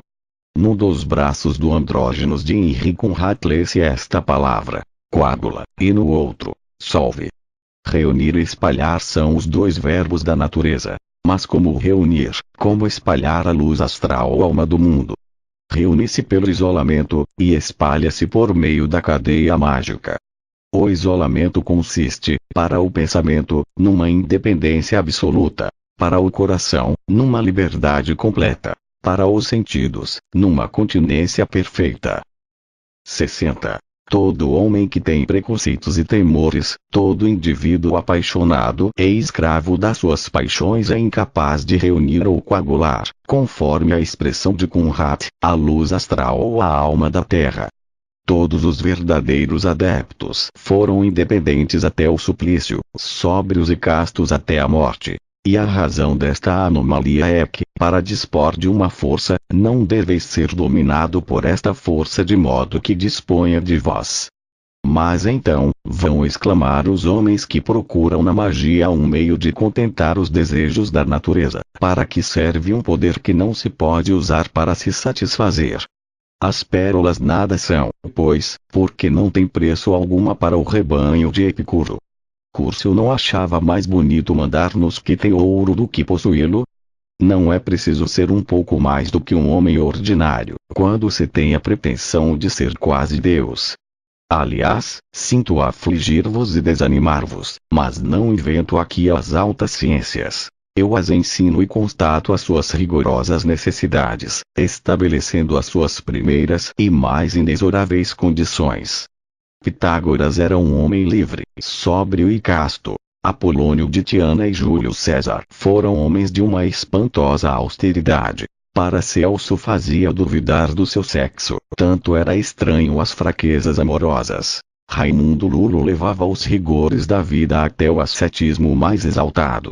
Jerome Cardan exagerou a prática do jejum a ponto de morrer de fome, se dermos crédito à tradição. Agripa, pobre e correndo de cidade em cidade, quase morreu de miséria, para não se sujeitar aos caprichos de uma princesa que insultava a liberdade da ciência. Qual foi, pois, a felicidade destes homens? A inteligência dos grandes segredos e a consciência do poder. Era bastante para estas grandes almas. É preciso ser como eles para saber o que souberam? Não, certamente, e este livro que escrevo é, talvez, a prova disso. Mas para fazer o que fizeram é absolutamente necessário empregar os meios que usaram. Mas que fizeram realmente eles? Admiraram e subjugaram o mundo, reinaram verdadeiramente mais do que os reis. A magia é um instrumento de bondade divina ou de orgulho diabólico, mas é a morte das alegrias da terra e dos prazeres da vida mortal. Então, para que estudar? Perguntarão os vivedores. Simplesmente para conhecer, e depois, talvez, também para aprender a desconfiar da incredulidade estúpida ou da credulidade pueril. Homens de prazer, e como metade destes homens conto por muitas mulheres, não é um prazer muito grande o da curiosidade satisfeita? Lede, pois, sem temor. Não ficareis magos apesar da vossa curiosidade. Aliás, estas disposições de renúncia absoluta só são necessárias para estabelecer correntes universais e mudar a face do mundo. Há operações mágicas relativas e limitadas a um certo círculo, que não exigem tão heróicas virtudes. Pode-se agir sobre as paixões pelas paixões, determinar as simpatias e antipatias, até afligir e curar, sem ter a onipotência do mago. Somente é preciso estar prevenido do risco que se corre de uma reação proporcional à ação e de que facilmente se poderia ser vítima. Tudo isto será explicado no ritual. Fazer a cadeia mágica é estabelecer uma corrente magnética, que se torna mais forte conforme a extensão da cadeia. Veremos no ritual como estas correntes podem ser produzidas e quais são as diferentes maneiras de formar a cadeia. A tina de Mesmer era uma cadeia mágica muito imperfeita. Vários grandes círculos de iluminados, em diferentes países do norte, têm cadeias mais poderosas. Até a sociedade de certos padres católicos, célebres pelo seu poder oculto e sua impopularidade, e 61. estabelecida pelo plano e conforme as condições das cadeias mais poderosas, e é o segredo da sua força, que atribuem unicamente à graça ou à vontade de Deus, solução vulgar e fácil de todos os problemas de força e influência ou adestramento. Teremos de apreciar, em nosso ritual, a série de cerimônias e evocações verdadeiramente mágicas que compõem a grande obra da vocação, sob o nome de Exercícios de Santo Inácio. Todo entusiasmo propagado numa sociedade, por uma continuidade de comunicações e práticas firmes, produz uma corrente magnética e se conserva ou aumenta pela corrente. A ação da corrente é arrastar e, muitas vezes, exaltar fora das medidas as pessoas impressionáveis e fracas, nervosas, os temperamentos dispostos ao histerismo ou às alucinações. Estas pessoas logo se tornam poderosos veículos da força mágica, e projetam com força a luz astral na própria direção da corrente. Opor-se, então, às manifestações de força, seria, de algum modo, combater a fatalidade. Quando o jovem fariseu Saul, ou Show veio lançar-se, como todo fanatismo e toda teimosia de um sectário, através do cristianismo invasor, punha-se, contra sua vontade, à mercê da força que acreditava combater. Por isso foi fulminado por um formidável raio magnético, que foi, sem dúvida, mais instantâneo pelo efeito combinado de uma congestão cerebral e de uma queimadura solar. A conversão do jovem israelita Afonso de Ratisbona é um fato contemporâneo absolutamente da mesma natureza. Conhecemos uma seita de entusiastas da qual se ri a distância e na qual entram contra a vontade os que dela se aproximam, mesmo para combatê-la. Direi mais, os círculos mágicos e as correntes magnéticas se estabelecem por si mesmos e influem, conforme leis fatais, sobre os que são submetidos à sua ação. Cada um de nós é atraído para um círculo de relações que é seu mundo e cuja influência sofre. Jean-Jacques Rousseau, este legislador da Revolução Francesa, este homem que a nação mais espiritual no mundo aceitou como a encarnação de razão humana, Jean-Jacques Rousseau foi arrastado à mais triste ação da sua vida, o abandono de seus filhos, pela influência magnética de um círculo de libertinos, pela corrente mágica de uma mesa de hotel. Ele o conta simples e ingenuamente nas suas confissões, e é um fato que ninguém notou. Muitas vezes, são os grandes círculos que fazem os grandes homens, e reciprocamente. Não há gênios incompreendidos. Há homens excêntricos, e a palavra parece ter sido inventada por um adepto. O homem excêntrico em gênio é aquele que procurar formar para si um círculo, lutando contra a força de atração central das cadeias e correntes estabelecidas. O seu destino é de ser despedaçado ou ter sucesso. Qual é a dupla condição de sucesso em tal caso? Um ponto central de fixidez e uma ação circular perseverante de iniciativa. O homem de gênio é aquele que descobriu uma lei real, e que, por conseguinte, possui uma força invencível de ação e direção.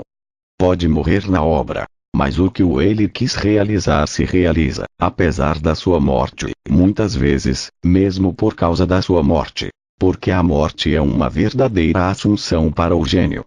Quando me elevar da terra, dizia o maior dos iniciadores, arrastarei tudo após mim.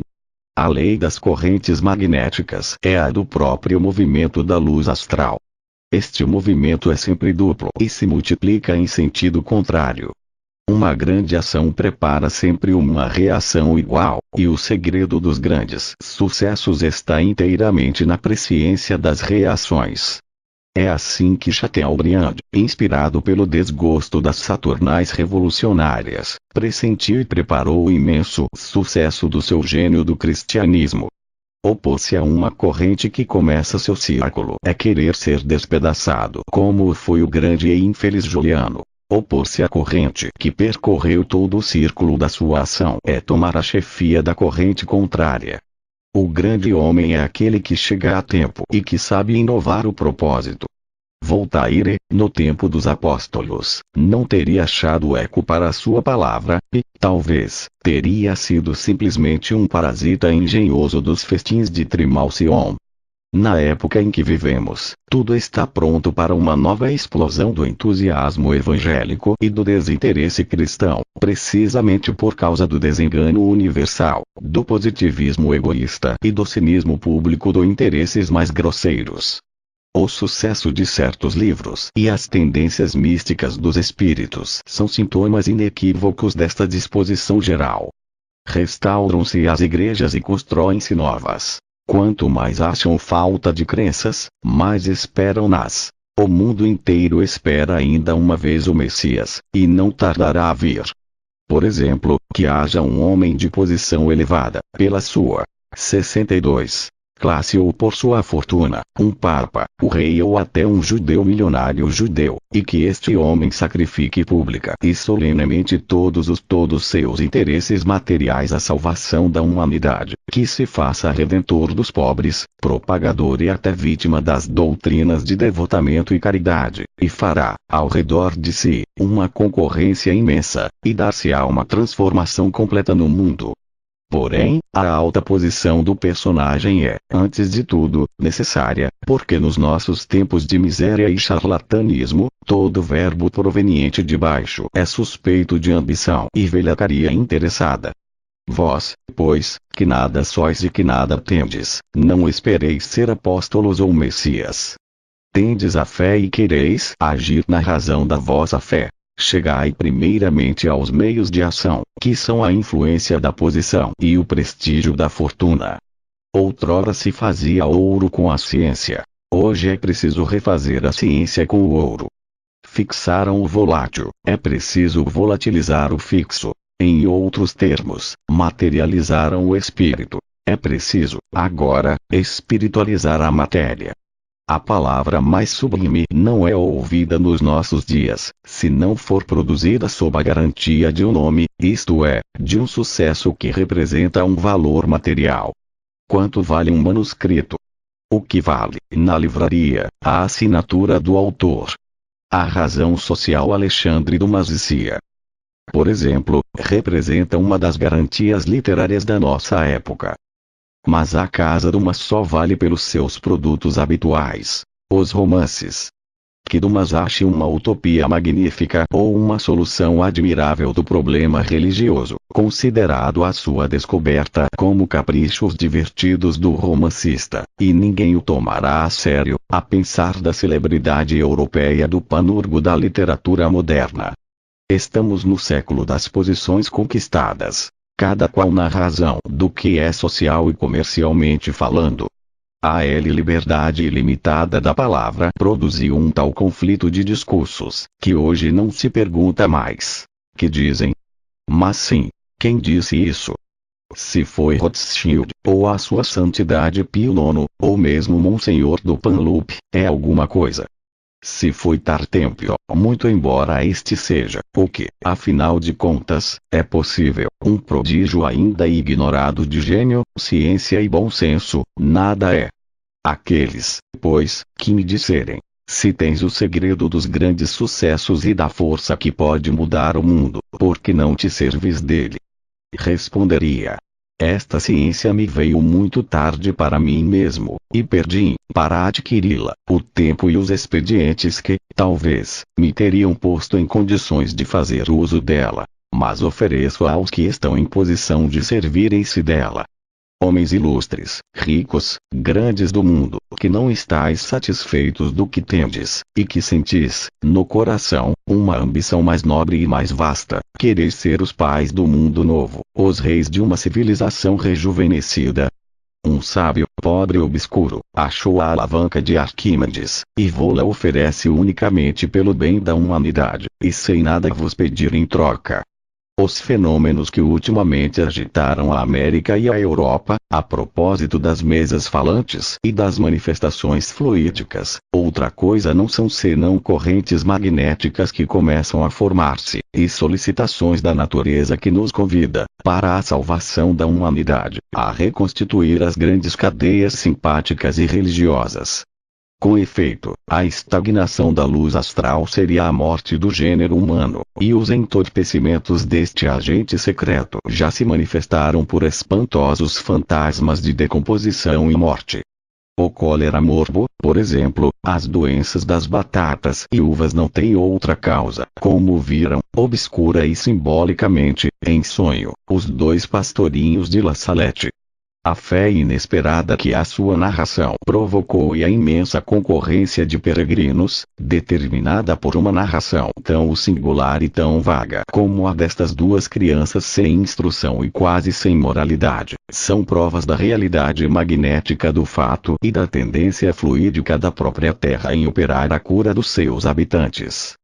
As superstições são instintivas, e tudo o que é instintivo tem uma razão de ser na própria natureza das coisas. É nisso que os céticos de todos os não refletiram bastante. Atribuímos, pois, todos os fatos estranhos do movimento das mesas ao agente magnético universal, que procura uma cadeia de entusiasmo para formar novas correntes.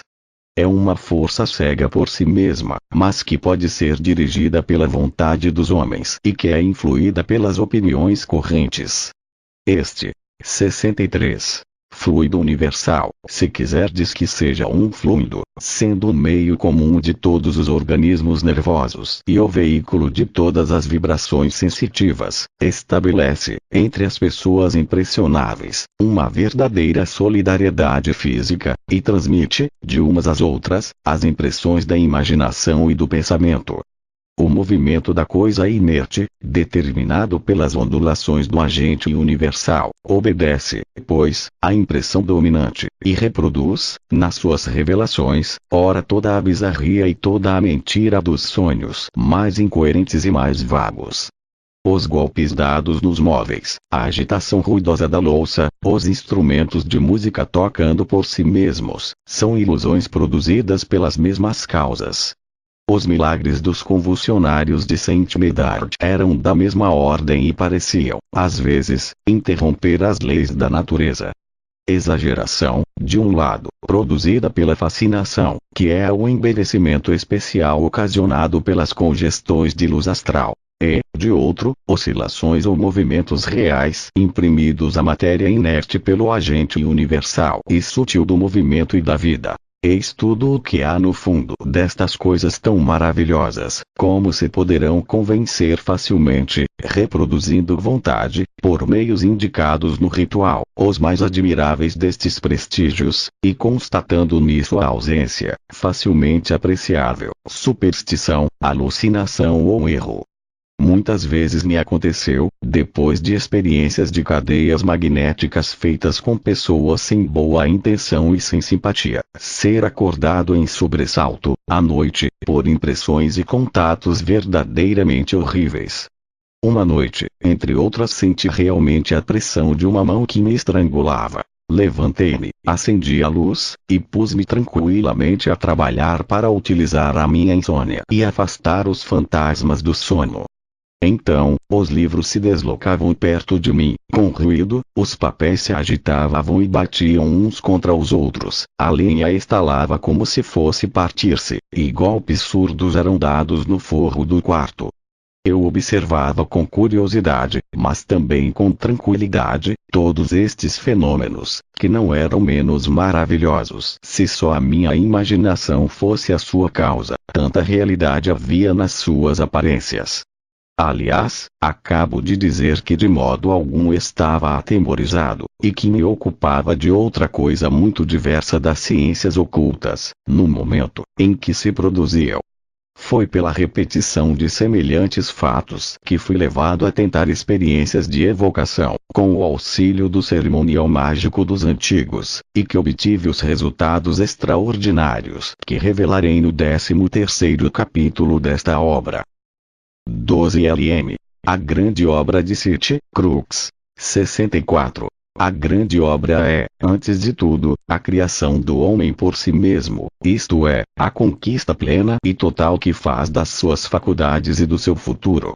E, principalmente, a emancipação perfeita da sua vontade, que lhe assegura o império universal do azote e do domínio da magnésia, isto é, um pleno poder sobre o agente universal. Este agente mágico, que os antigos filósofos herméticos encobriam sob o nome de matéria-prima, determina formas da substância modificável, e pode-se, realmente, chegar, por seu meio, à transmutação metálica e à medicina universal. Isto não é uma hipótese, é um fato científico já experimentado e rigorosamente demonstrável. Nicolas Flamel e Raymond Lulo, ambos pobres, distribuíram riquezas imensas. Agripa só chegou à primeira parte da grande obra, e morreu de sofrimento, lutando para possuir unicamente a si próprio e fixar sua independência. Há, pois, duas operações herméticas. Uma espiritual, outra temporal, e que dependem uma da outra. Aliás, toda a ciência hermética está contida no dogma de Hermes, gravado primitivamente, dizem, numa tábua de esmeralda. Já explicamos os seus primeiros artigos. Eis aqui os que se referem à operação da grande obra. Separarás a terra do fogo, o sutil do espesso suavemente, com grande indústria. Ele sobe da terra ao céu, e logo desce à terra, e recebe a força das coisas superiores e inferiores. Terás por este meio a glória de todo o mundo, e, por isso, toda a obscuridade desaparecerá de ti. É a força fonte de toda força, porque ela vencerá todas as coisas sutis e penetrará em todas as coisas sólidas. Assim um mundo criado. Separar o sutil do espesso, na primeira operação, que é totalmente interior, é libertar a alma de todo o preconceito e de todo vício, o que se faz pelo uso do sal filosófico, isto é, da sabedoria, do mercúrio, isto é, da habilidade pessoal e do trabalho. Depois, enfim, do enxofre, que representa a energia vital e espiritual até as coisas menos preciosas, e até as imundícies da terra. É neste sentido que é preciso entender a turba dos filósofos, Bernardo Trevisano, de Basílio Valentino, de Maria Egipcíaca e dos outros profetas da alquimia. Mas, nas suas obras, como na grande obra, é preciso separar habilmente o sutil do espesso, o místico do positivo, a alegoria da teoria. Se os quiserdes ler com prazer e inteligência, deveis primeiramente ouvi-los alegoricamente no seu conjunto, depois disser das alegorias as realidades por meio das correspondências ou analogias indicadas no dogma único. O que está em cima é como o que está embaixo, e reciprocamente. A palavra arte, voltada ou lida à maneira das escrituras sagradas e primitivas, isto é, da direita para a esquerda, exprime, por três iniciais, os diferentes graus da grande obra. T significa ternário, teoria e trabalho. R, realização. A, adaptação. Daremos, no 12º capítulo do ritual, as receitas dos grandes mestres para a adaptação, e especialmente a que se acha na fortaleza hermética de Henri Conrad. Recomendamos aqui, das investigações dos nossos leitores, um admirável tratado atribuído a Hermes Trismegisto, e que tem o título de Minerva Mundi. Este tratado se acha somente em algumas edições de Hermes, e contém, sob alegorias cheias de poesias e profundidade, o dogma da criação dos seres por si mesmos, ou da lei de criação que resulta do acordo de duas forças, a que os alquimistas chamavam o fixo e o volátil, e que são, no absoluto, a necessidade e a liberdade. Aí, se explica a diversidade das formas espalhadas na natureza pela diversidade dos espíritos e as monstruosidades pelas divergências dos esforços. A leitura e a meditação desta obra são 65. Indispensáveis a todos os adeptos que querem aprofundar os mistérios da natureza e se entregar seriamente à investigação da grande obra. Quando os mestres da alquimia dizem que é preciso pouco tempo e pouco dinheiro para realizar as obras da ciência, quando, principalmente, afirmam que é necessário um só vaso, quando falam do grande e único atanor que todos podem usar, que está nas mãos de todos e que os homens possuem sem saber, fazem alusão à alquimia filosófica e moral. Com efeito, uma vontade forte e decidida pode chegar, em pouco tempo, à independência absoluta, e todos nós possuímos um instrumento químico, o grande e único atanor, que serve para separar o sutil do espesso e o fixo do volátil. Este instrumento, completo como o mundo, e preciso como as próprias matemáticas, é designado, pelos sábios, sob o emblema do pentagrama ou da estrela de 5 pontas, que é o signo absoluto da inteligência humana. Imitarei os sábios não o designando. É muito fácil adivinhá-lo. A figura do tarô, que corresponde a este capítulo, foi mal entendida por Kurt de Gebelin e Teila, que acreditavam ver nela um erro cometido por um fabricante de cartas alemão. Esta figura representa um homem com as mãos amarradas atrás das costas, 2 sacos de dinheiro presos sob as axilas e suspensos por um pé, uma potência composta de 2 troncos de árvore, tendo em cada uma a raiz de seus ramos cortados e uma travessa que completa a figura do Tav Hebreu T. As pernas do paciente estão cruzadas e seus cotovelos formam um triângulo com a sua cabeça. Ora, o triângulo remontado por uma cruz significa, em alquimia, o fim e a perfeição da grande obra, significação hebraica idêntica da letra T, que é a última letra do alfabeto sagrado.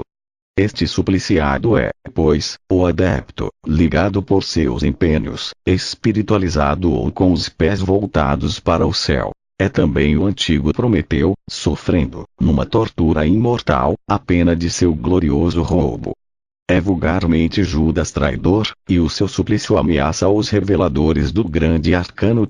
Enfim, para os cabalistas judeus, este supliciado, que corresponde ao seu 10º dogma, ou do Messias prometido, e um protesto contra o Salvador reconhecido pelos cristãos, e parece dizer-lhe ainda: como salvarias os outros, tu que não pudeste salvar-te a ti mesmo? No Sefer do Jeshu, compilação rabínica anticristã, encontra-se uma singular parábola. Jeshu, diz o rabino autor da lenda, viajava com Simão Bar-Jonas e Judas Iscariotes. Chegaram tarde, e cansados, a uma casa isolada. Tinham muita fome e nada mais encontraram para comer senão um pato muito pequeno e muito magro. Era muito pouco para 3